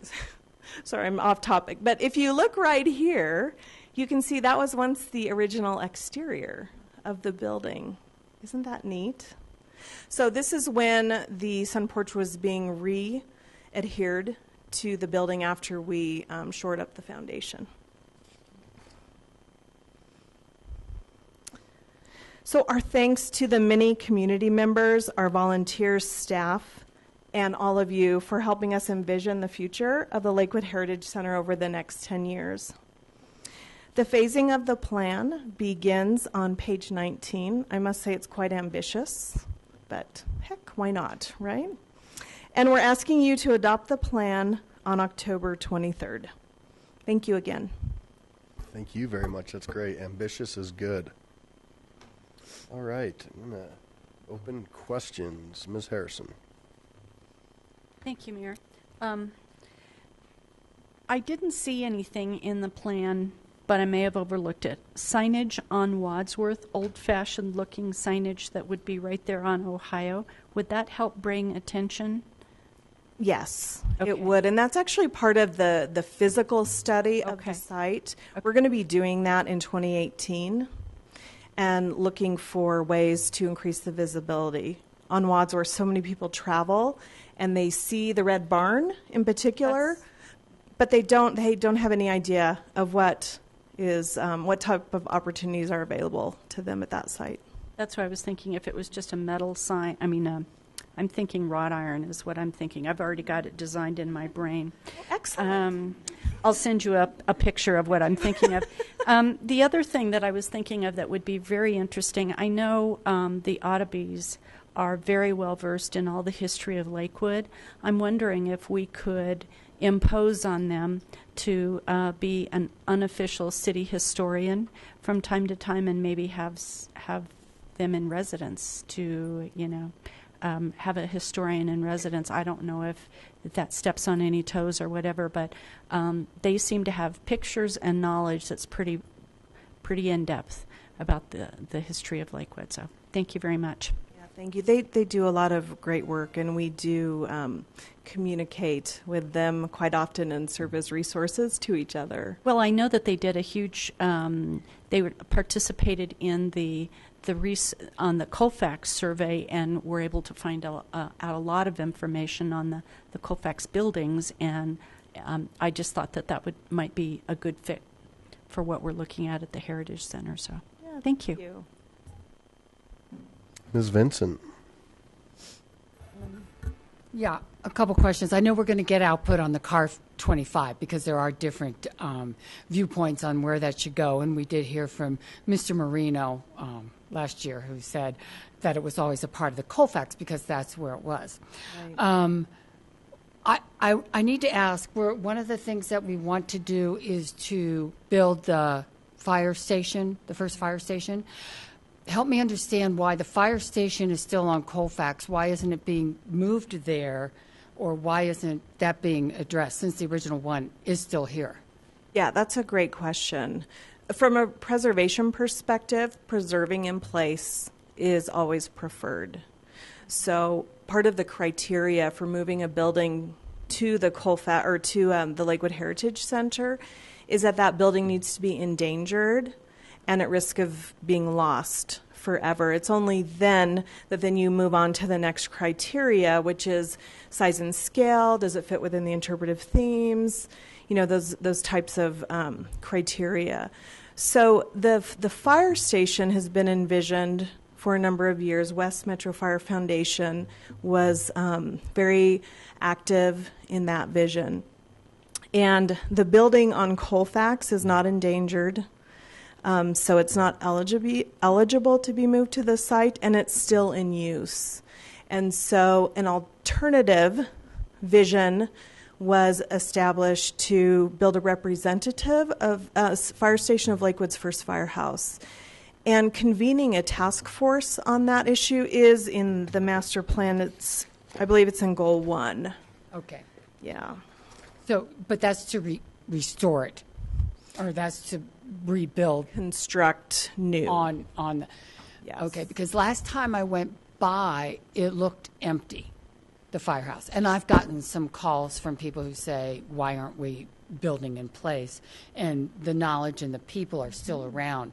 Yeah, that's served on there. So we'll check that out. Thank you. Okay, and another thing is too, it's how do you resolve that conflict from building in place, because we do have a lot of historical, especially in the northeastern section of Lakewood, rather than ripping it down and then trying to build a brand new old-looking building. Right. No, that's a good question. So I'll use the example of the Estes Motel. Mm-hmm. The Estes Motel was on Colfax, at Colfax approximately Kipling. Correct. And that land has been redeveloped. And the owner contacted us and said, "Hey, I'm going to redevelop this land. Is the Estes Motel of interest to you?" And so he donated the hotel to the city. Actually, it's a motel. He donated the motel to the city. And that is how that motel came to be eligible to come to the Lakewood Heritage Center. The 1996 master plan calls for structures that demonstrate how Colfax Avenue was the gateway to the Rockies and tourism through Lakewood, right? And so the motel fit within the theme. It was small enough in scale to fit within the other structures on the Colfax hub. And that's how we came to move it to the Colfax hub. So it's got to be endangered, number one. It's got to be at risk of being torn down forever, and we would lose it. And then it's consideration after that. After that. Mm-hmm. And one last question. No, you're good. Okay. Ask as many as you'd like. Oh, thank you. You're welcome. What has there been any thought, and have you looked at, because there's many groups that are getting very active about the fear that we're losing the neon signs that are up and down on Colfax, and some of those have already been lost. Have you looked at that issue? We are usually part of conversations if signs are potentially going to be lost. We work with the Preservation Commission as well.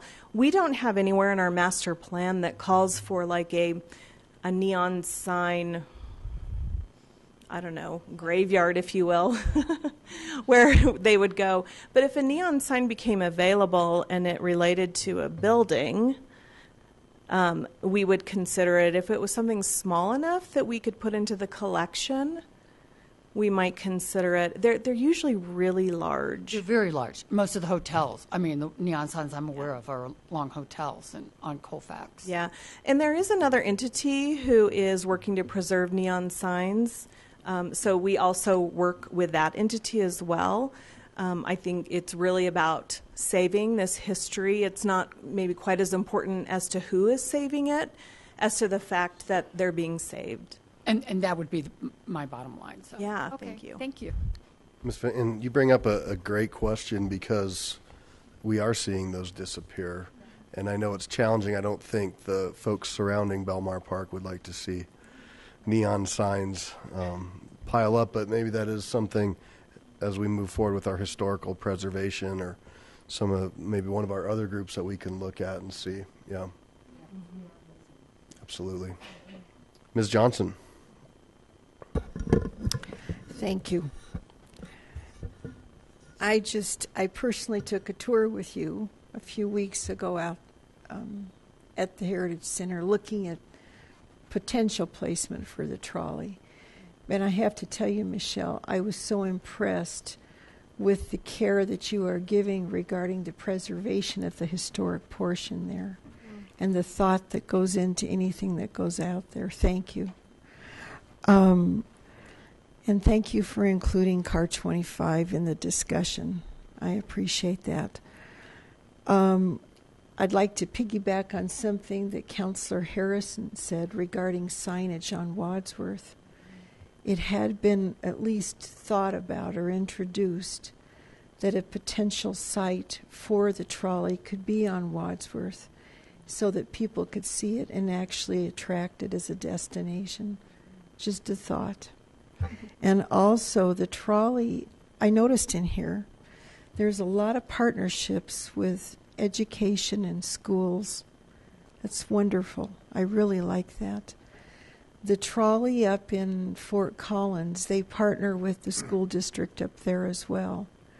And even though the site of it is not in a heritage park, the students on their curriculum, I believe, come once a year and learn about that up in Fort Collins. So that's something that we can keep in mind. As I was reading through this, there are awesome ideas. And one of them is, of course, restrooms, parking, and food service kind of thing. I don't know if it's something that's potential to look at, like at the caretaker's home or someplace else, to turn it into a tea room.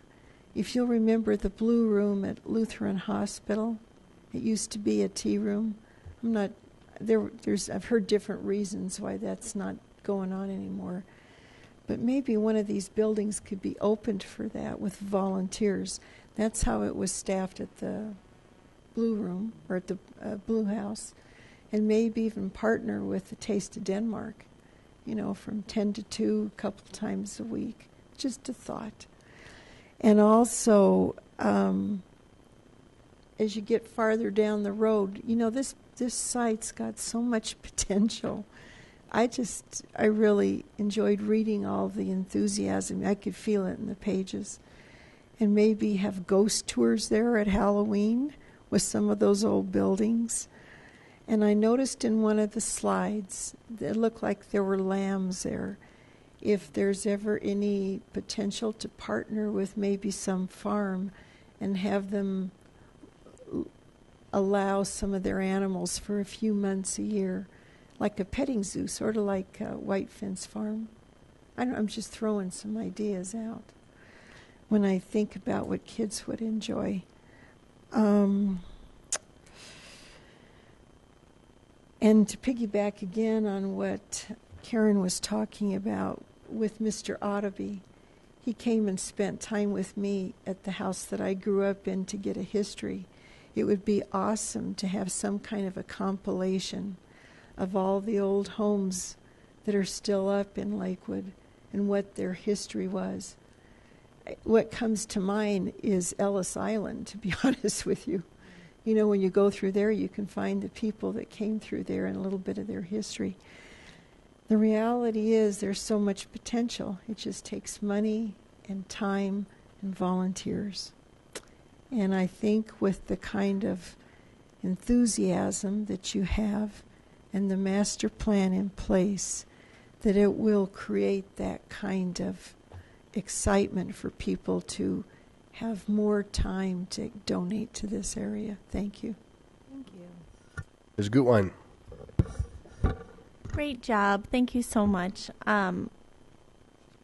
Loved reading about this. And then I just wanted to say, too, I love how at the end you have the images of the what people did during the community meetings, and so we have the sticker charts of what people liked, and I think that's great to preserve this. And then I just noticed, you know, it's interesting to me that the thing that looks like people really want to see more and more of is the concerts and the outdoor films, and that seems to be what people are more and more interested in than maybe the tours and the historic classes and that kind of stuff. So just really loved this presentation. Thank you.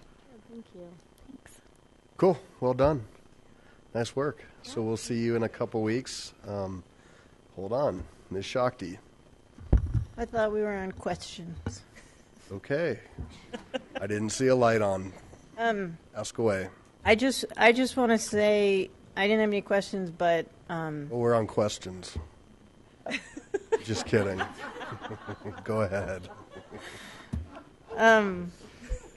That, I mean, as you know, the park and the Heritage Center is such a huge asset to Ward 3 and to Lakewood, in part because of Belmar, and there's so many people who live near there. Reading this presentation gave me more of a sense that you can just sort of take it for what it is today, and to have more of a sense of this is a place that we as a community have created, and we're continuing to create it. So I appreciate that ongoing effort. Thank you. Great. Anybody else? All right. Thank you again. Thank you. Well done. And just a reminder, Saturdays, October 7th and 8th, 10 a.m. to 5 p.m. 10 a.m. to 5 p.m. It's great. Always a lot of fun. All right, next up on the agenda is State of the Courts. And I would like to invite Presiding Judge Ann Stavik down. Good evening. Good evening, Your Honor. Yes, thank you. And my new court administrator needs to give me a little bit of a hand to put the PowerPoint in here. Great.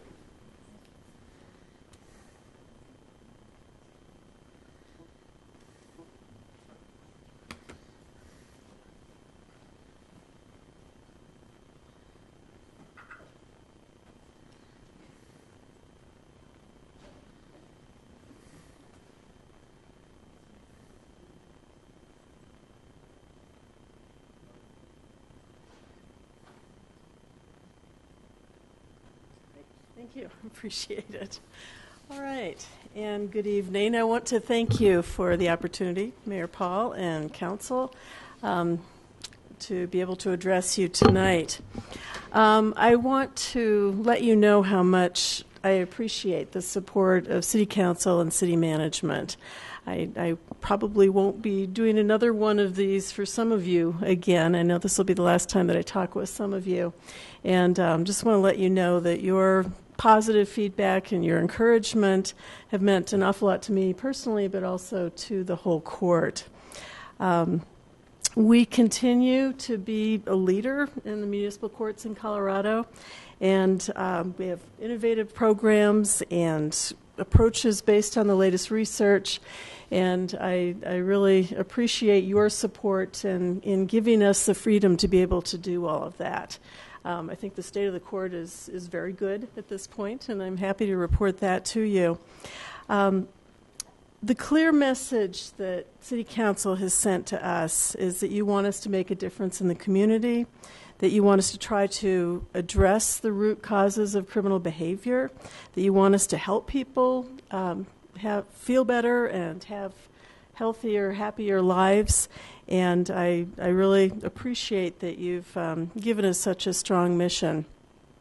We do try to seek justice, inspire public trust, and we're very committed to community safety. When I think about the sad night that we had last night and how that's impacted even those of us personally in this community, we realize that we need to make the very most of what we do have and try our hardest to make the most of that.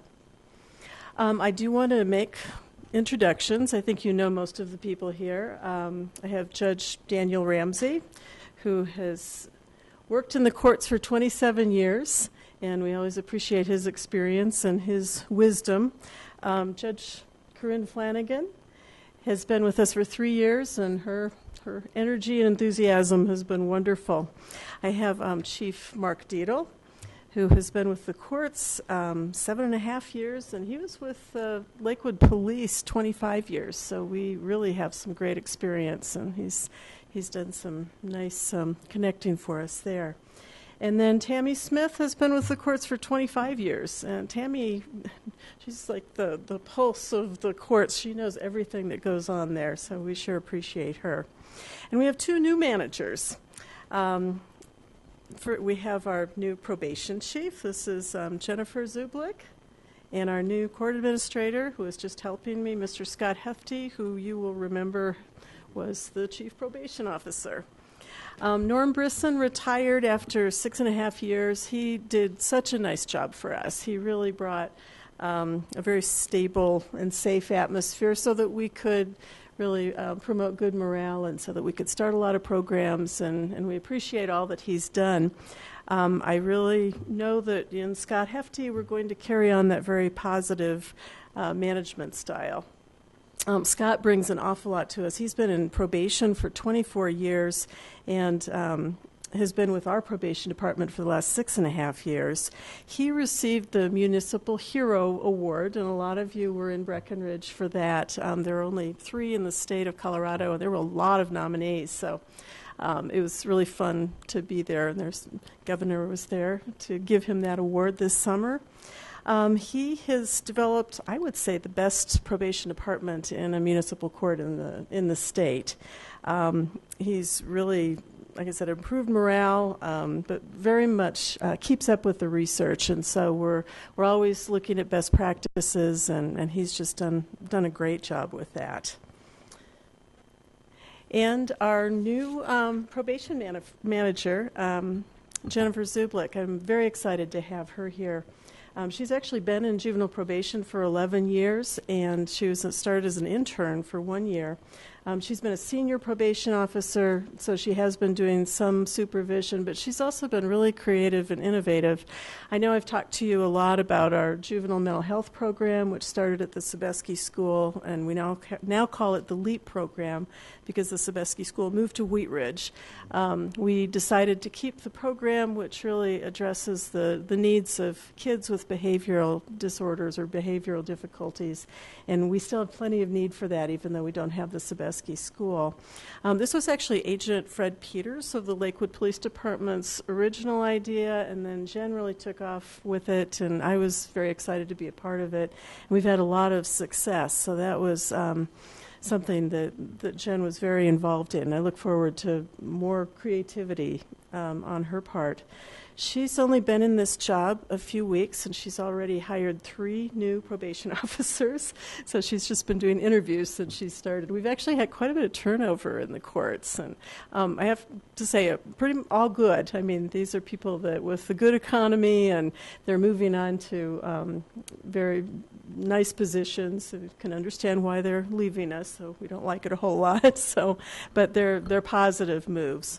But she's hired 3 new probation officers, and the first one is really fun. It's Agent Fred Peters, the one who's been a Lakewood police officer and who came up with the idea for the juvenile program.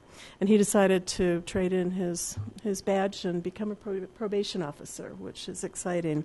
We've also hired Rachel Starry, who's a supervisor at the Juvenile Assessment Center, and then Preston Wilhite, who actually supervises sex offenders for the Juvenile Assessment Center. So he's coming with a lot of great experience, too. We have about 12,070 open probation cases this year, and I think I've talked to you a lot over the years about what they do as far as making sure that we're looking at the root causes of what's going on, the drug and alcohol treatment, the mental health, the school attendance or jobs, making sure that people are doing things that are making positive changes for their lives. We have a number of interns and volunteers. We're actually getting a lot of free labor, and it's a win-win because those interns get college credit. What's kind of fun is that 6 of our current staff members actually started as interns, so this really has been a way to train and get to know people. We also have 4, so it's 11 college interns, 4 high school interns. We have a number of volunteers. The new staff in the Violations Bureau, 3 out of the 4 new people that are up at the front desks were interns to begin with, and then the 4th we stole from Wheat Ridge. Actually, she's been great.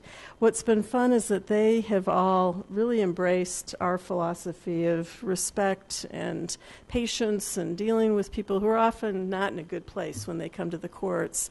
And we did our 4th annual survey that we've told you about before, and it was generally, again, very positive, but probably the group that got the most positive comments were those new Violations Bureau staff. That they said they were just very friendly and helpful and nice, and that was exciting because we like to see that the new people coming in are carrying on with that same way of looking at what we should be doing. We also have a new marshal. One of our marshals became a Lakewood police officer, so we're just trading back and forth with Lakewood. But we have a new court marshal, Mike Kitzmiller, who has already made an impact in the court. He's been there for a few months. Now, one of the things that I'm so proud of with the marshals is that they are very well trained, and Chief Deedle makes sure that each of the marshals is trained in crisis intervention, so basically understanding how to relate or deal with people who are having a crisis. And we had just a few weeks ago a man come in who was in his 50s, homeless, addicted, very depressed, and he came into court just shaking and crying and said, I'm going to kill myself. I just need a gun. I'm going to do this. We called the marshals, and Mike, our newest marshal, ended up being one of the lead marshals who was there to help talk him through this. And he ended up taking him to the hospital after realizing that he was very serious about really wanting to kill himself at the first opportunity. Took him there, got him checked in. He ended up spending a couple nights there on a mental health hold. But he came back a week later. He did have a court appearance, but he made the rounds when he came back. He wanted to go talk to Mike, and he told Mike, "You saved my life. Thank you so much." He'd gotten on medication that he'd been off of. Then he came into court. He wanted to tell my court staff and me that we had saved his life. And he's one of my people that I keep monitoring. I see him every month, and I'm very happy to say that he's doing well. But it's that kind of sensitivity and training that I see throughout the staff, but it's especially, I'm so proud of the marshals to have that ability to be so caring and good with them.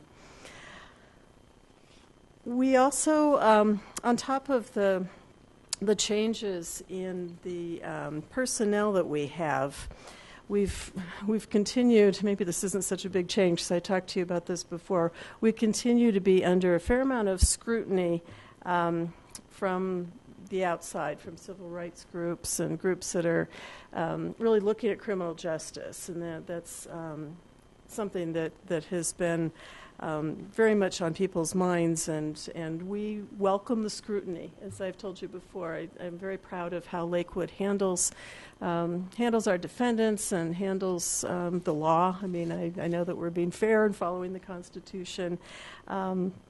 And we continue to be a leader in trying to help the rest of the state do this. I actually just finished a couple months ago as president of the Colorado Municipal Judges Association, which was a great, rewarding experience. And I'm actually staying very involved with that group because we're trying hard to stress the professionalism and integrity. And we've just added so many boot camps and classes, and we're reaching out to all the small courts, the rural courts, the big courts, and we've just really turned that whole organization upside down.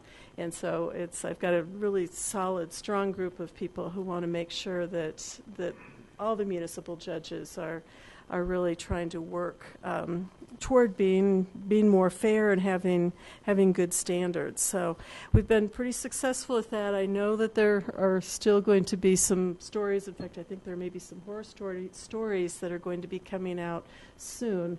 They're focusing a little bit more on the state courts and the county courts, but I think that the municipal courts are probably going to be a part of that as well.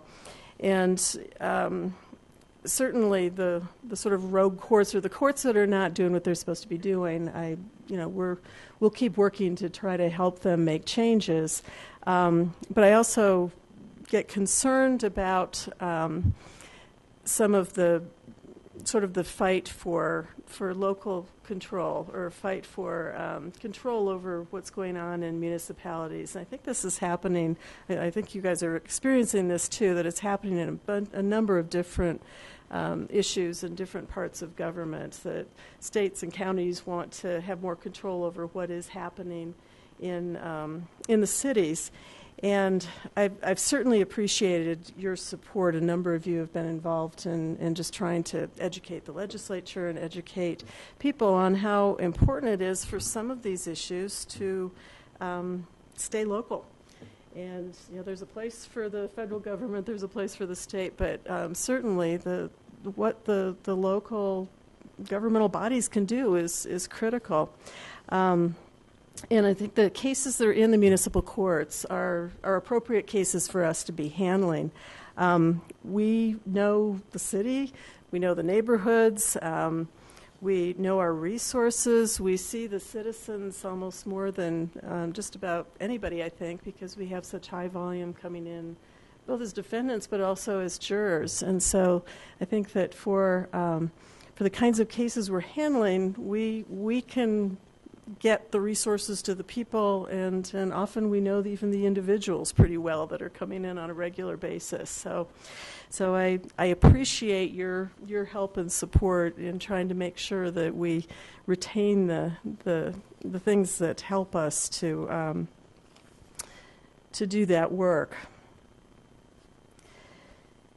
Now, it's very much treatment and intervention that we focus on, and as we've talked to you before, and one of the great examples of what we've done, I know that we've talked a lot about our veterans program, and we've appreciated your interest in all of this. I think this is a great example of how we know the people and know the resources, and have really helped to get the community involved in trying to help those veterans who have not had as easy a time coming back into our community as others have. And I'm very proud of this Veterans Court, which, of course, Scott Hefty and Judge Munsinger and Judge Rob Lockery got going. And they've done just an amazing job on taking a small number of veterans, but really making some changes in their lives. And one of the things that has been most exciting about it is that this is actually Judge Munsinger with one of our successful veterans.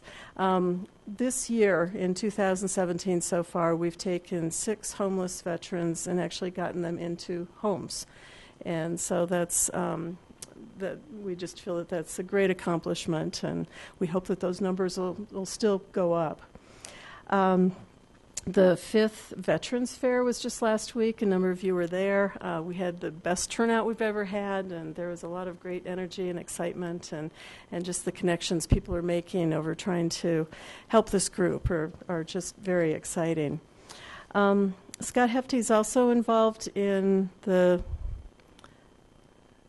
final roll call, and this is something that a group of citizens and veterans have gotten together to do for veterans who have died, but their remains have remained unclaimed. And so it's actually taken painstaking research and work to go through and determine who the veterans are, and then carry on to give them a respectful burial. And so that's been a passion, and Scott's putting an awful lot of time into that. Now, we certainly want to look at the roots of crime, but another area that is certainly being getting a lot of attention right now is jail, and not only jail space, but there have been some horror stories. These are some of the horror stories of people kind of getting lost in the jails and getting stuck places for weeks at a time. The Municipal Judges Association actually worked with CML and the ACLU to put together a bill that would limit a person's time in jail before they see a judge to 48 hours. And I think we were kind of playing defense for the first year or two with some of the civil rights groups, and they were coming in and telling us what was going wrong. This was exciting because it was a collaborative effort. We got together with them. We all agreed that this was a very reasonable thing to do, and so it was great to be able to get this legislation together to be able to limit that. The other thing that's coming up with jail time is that our jail is really full, and the sheriff's been saying, "What can you do?" The municipal courts are obviously the least serious cases, and so they're looking at us first. And yet, it really is critical to have jail or have punitive sanctions so that we can make sure that people are motivated to get the help that they need. I mean, it's the carrot and the stick. We have the carrot that their lives are going to get better, but without some kind of, stick also, without some kind of punitive sanction that we don't like to use until the very last, as a last resort. Many people just need that extra, this is what could happen to you, or even have the consequence and then get another chance to really try to get treatment. So we very much want to protect our jail bed space and make sure that we have that just as an option. Now, most people don't need a jail sentence. Most of them actually go to jail because they don't appear for court. And so that's when the warrant goes out. We've had, it looks like it's going to be projected for 2017, 4,149 arrest warrants. So that means that many people didn't show up for court. This is where Chief Mark Diedel and his marshals have been working very hard to basically try to keep people from going to jail in the first place. They've actually taken almost 1,000 people with cases with warrants and figured out a way to get them right into court or give them another court date. And so a good quarter of all these cases the marshals have been working with actively to avoid having them even come to jail. One of the things that never used to be done is that other jurisdictions would arrest our prisoners, and we would have them transported to the Jefferson County Jail, and then we would see them on our video advisements in the next couple of days. What Chief Diddle and the marshals are doing is to bring them right to court instead of taking them to the jail, and so we've done that to it'll probably be close to 100 people by the end of the year, which really does help with the jail space as well. We can resolve the cases. Like I said, many of them just failed to appear.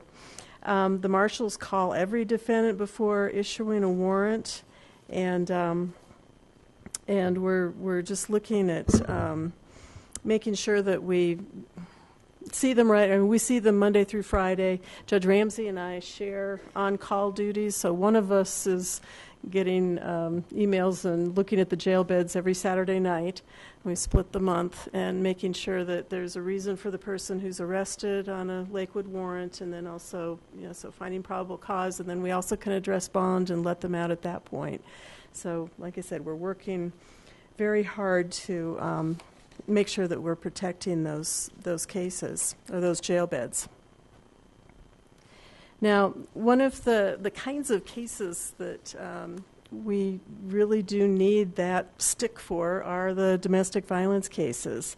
And I know we've talked to you about how we really have a strong philosophy of not giving up on anyone, much to the unhappiness of a few of our defendants, or some of them.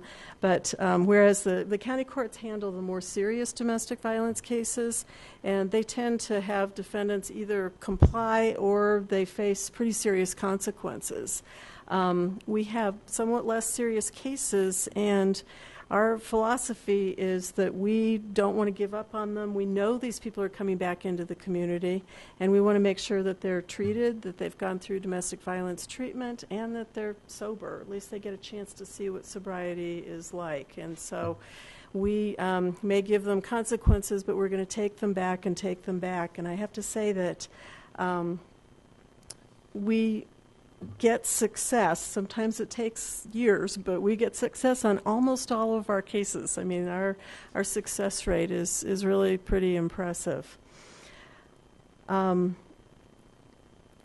other time that I've heard, and this is in the last month or so, that we saved someone's life was on one of our domestic violence defendants. And this was a woman who had a long criminal history, had spent time in the Department of Corrections, into drugs, serious mental health issues. She'd been homeless for 10 years.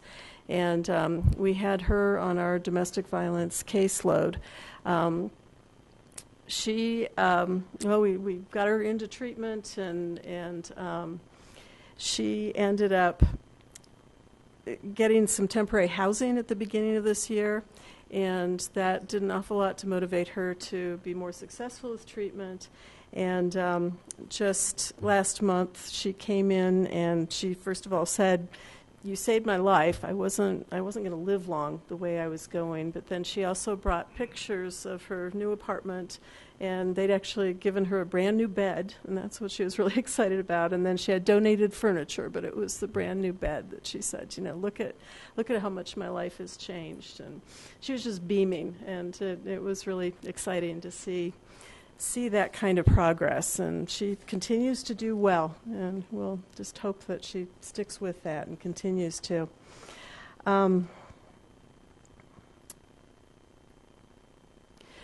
Our summons numbers are down a fair amount, and what you can see with that is that when the police officers aren't writing tickets, our case numbers go down.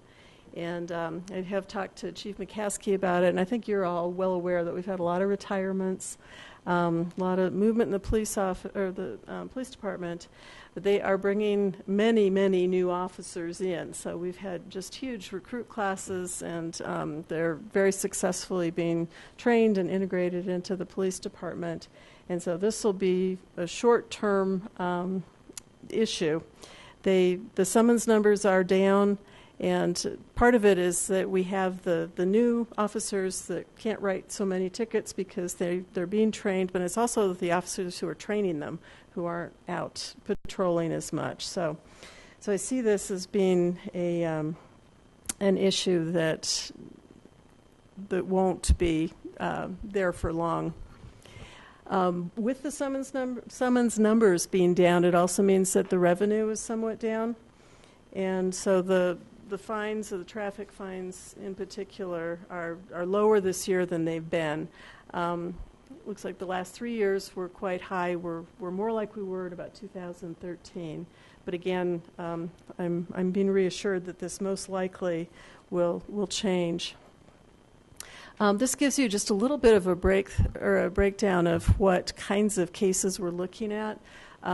Usually, the traffic infractions and the traffic offenses are just way, way more than the penal cases. And so you can see at this point, those are the low ones. And again, those are the ones that usually get fines instead of other kinds of consequences. Shopliftings are actually a bit down too, and I know that we've talked about how those have gone up and up and up. Well, I think this is the Colorado Mills Mall is actually closing, and so the shoplifting that's one way to cure the shoplifting problem over there. But we're hoping to get them all back, and not that we're hoping for more shoplifters, but I think that'll be a natural result of that too. So, and I think that mall closing for just a short period of time, and I understand they'll be back very soon, has probably impacted more numbers than just the shoplifting, just for another place in Lakewood where people get together and don't always behave well.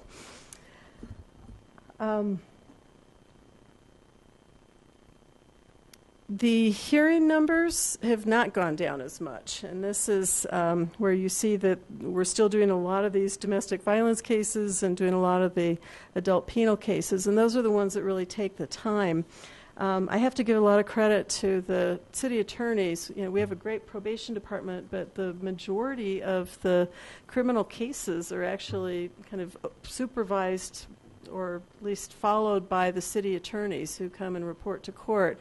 And it's because the probation officers just don't have the resources to follow all these cases. And so when we have classes in community service and counseling and treatment and those kinds of requirements for these cases, it's the city attorneys who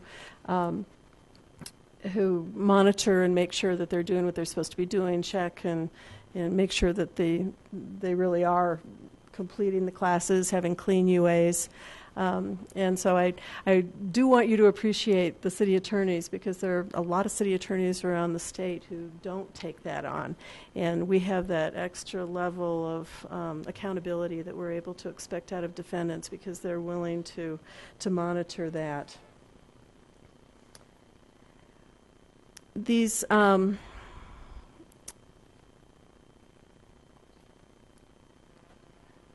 this translates a little bit more directly. This might show you better that for the 2017, the number of trials, the number of arraignments, the number of prisoner hearings, you can see that the court ends up being very busy with all of these. Now, we are getting a new computer system. In fact, Tammy Smith is our person who is getting all that put together to try to get our paper system onto the computer and go wireless. So she's basically doing 2 full-time jobs these days, because that's just been a huge endeavor. But we are hoping that will really help with the efficiency and the time that it takes with all of these extra or these demanding court time. The juvenile cases, again, I know we've showed you these bar graphs before, and we still continue to make sure that every juvenile is assessed for their risk, and we tailor their sentence and the consequences to what their issues are as opposed to what the crime is. We have done about an 18-month study to see whether the kids who are high risk have actually committed more crimes, kids who are low risk don't. And this assessment has turned out to be very, very accurate. which is great because we feel then that we can go ahead and continue to put the resources with the kids who are higher risk and who we know are going to be potential problems later on. And this has just made us that much more efficient. I do want to thank you again for giving us the money to do UAs, the urine screens for indigent kids.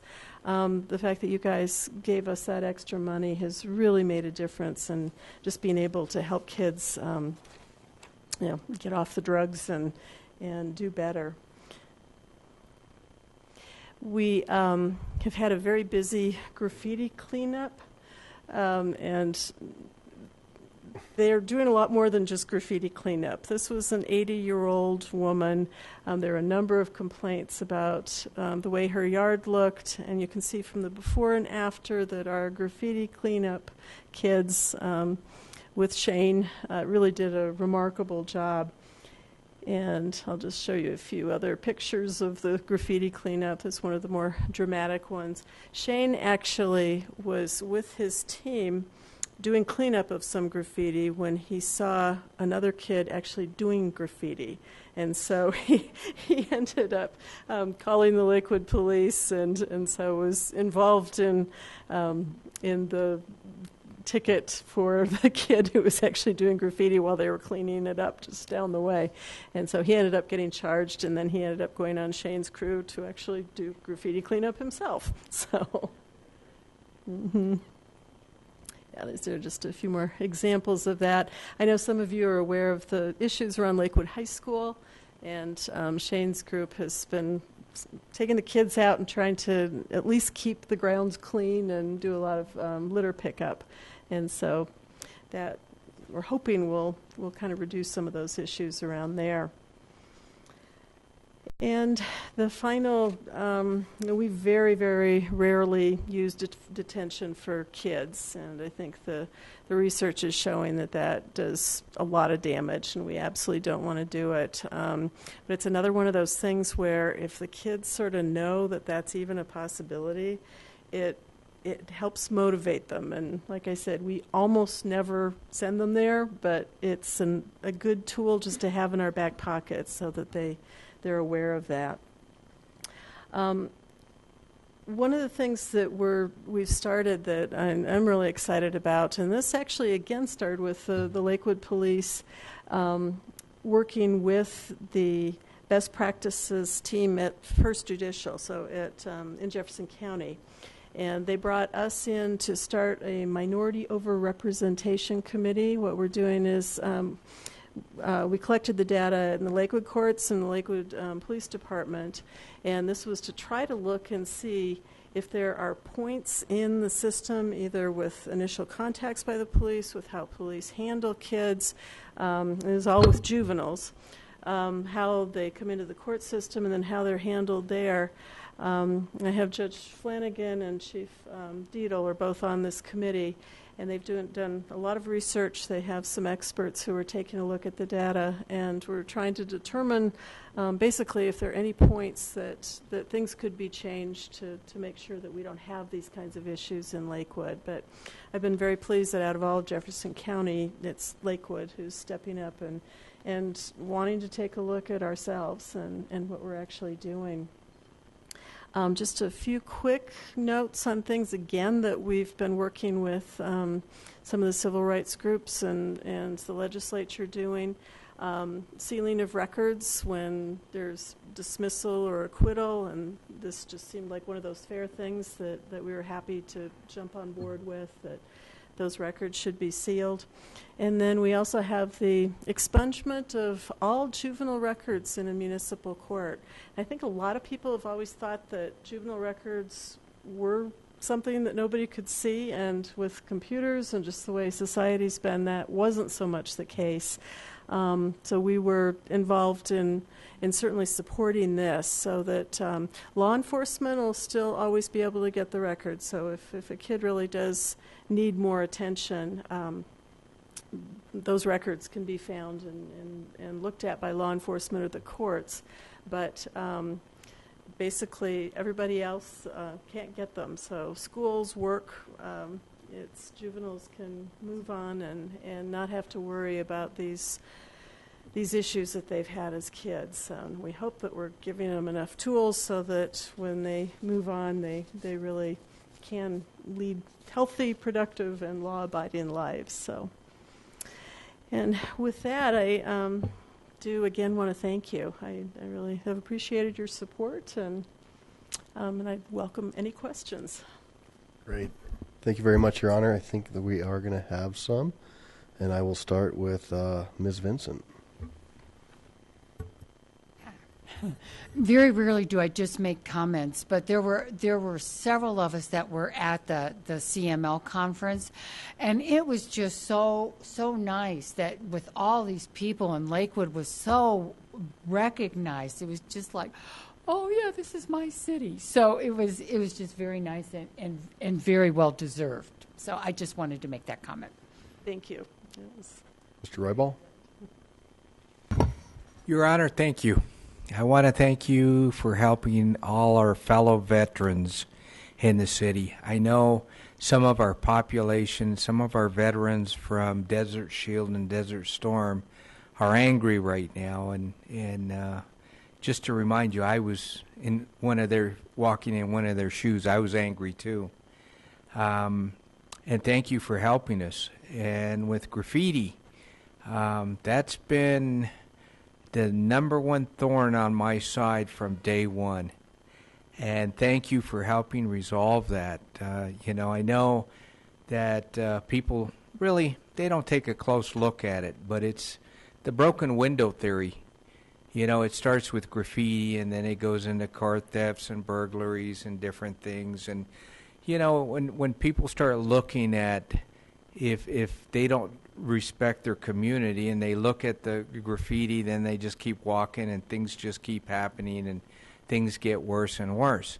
So now in my ward, we've taken a position and a stand, and thank you for helping us, because we fought very hard to fight back with graffiti. And we told these taggers, no more, no mas.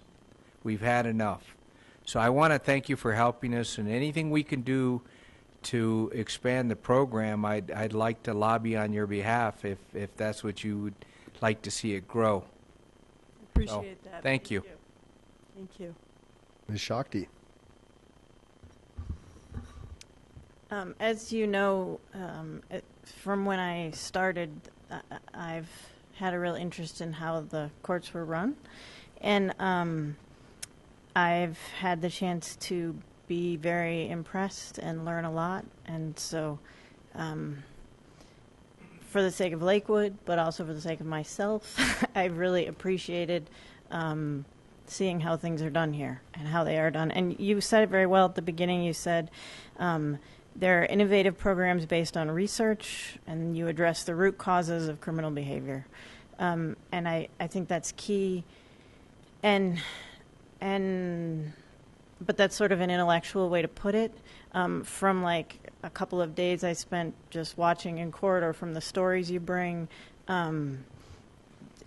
it's really human, and it really matters in people's lives. And so thank you all for your work.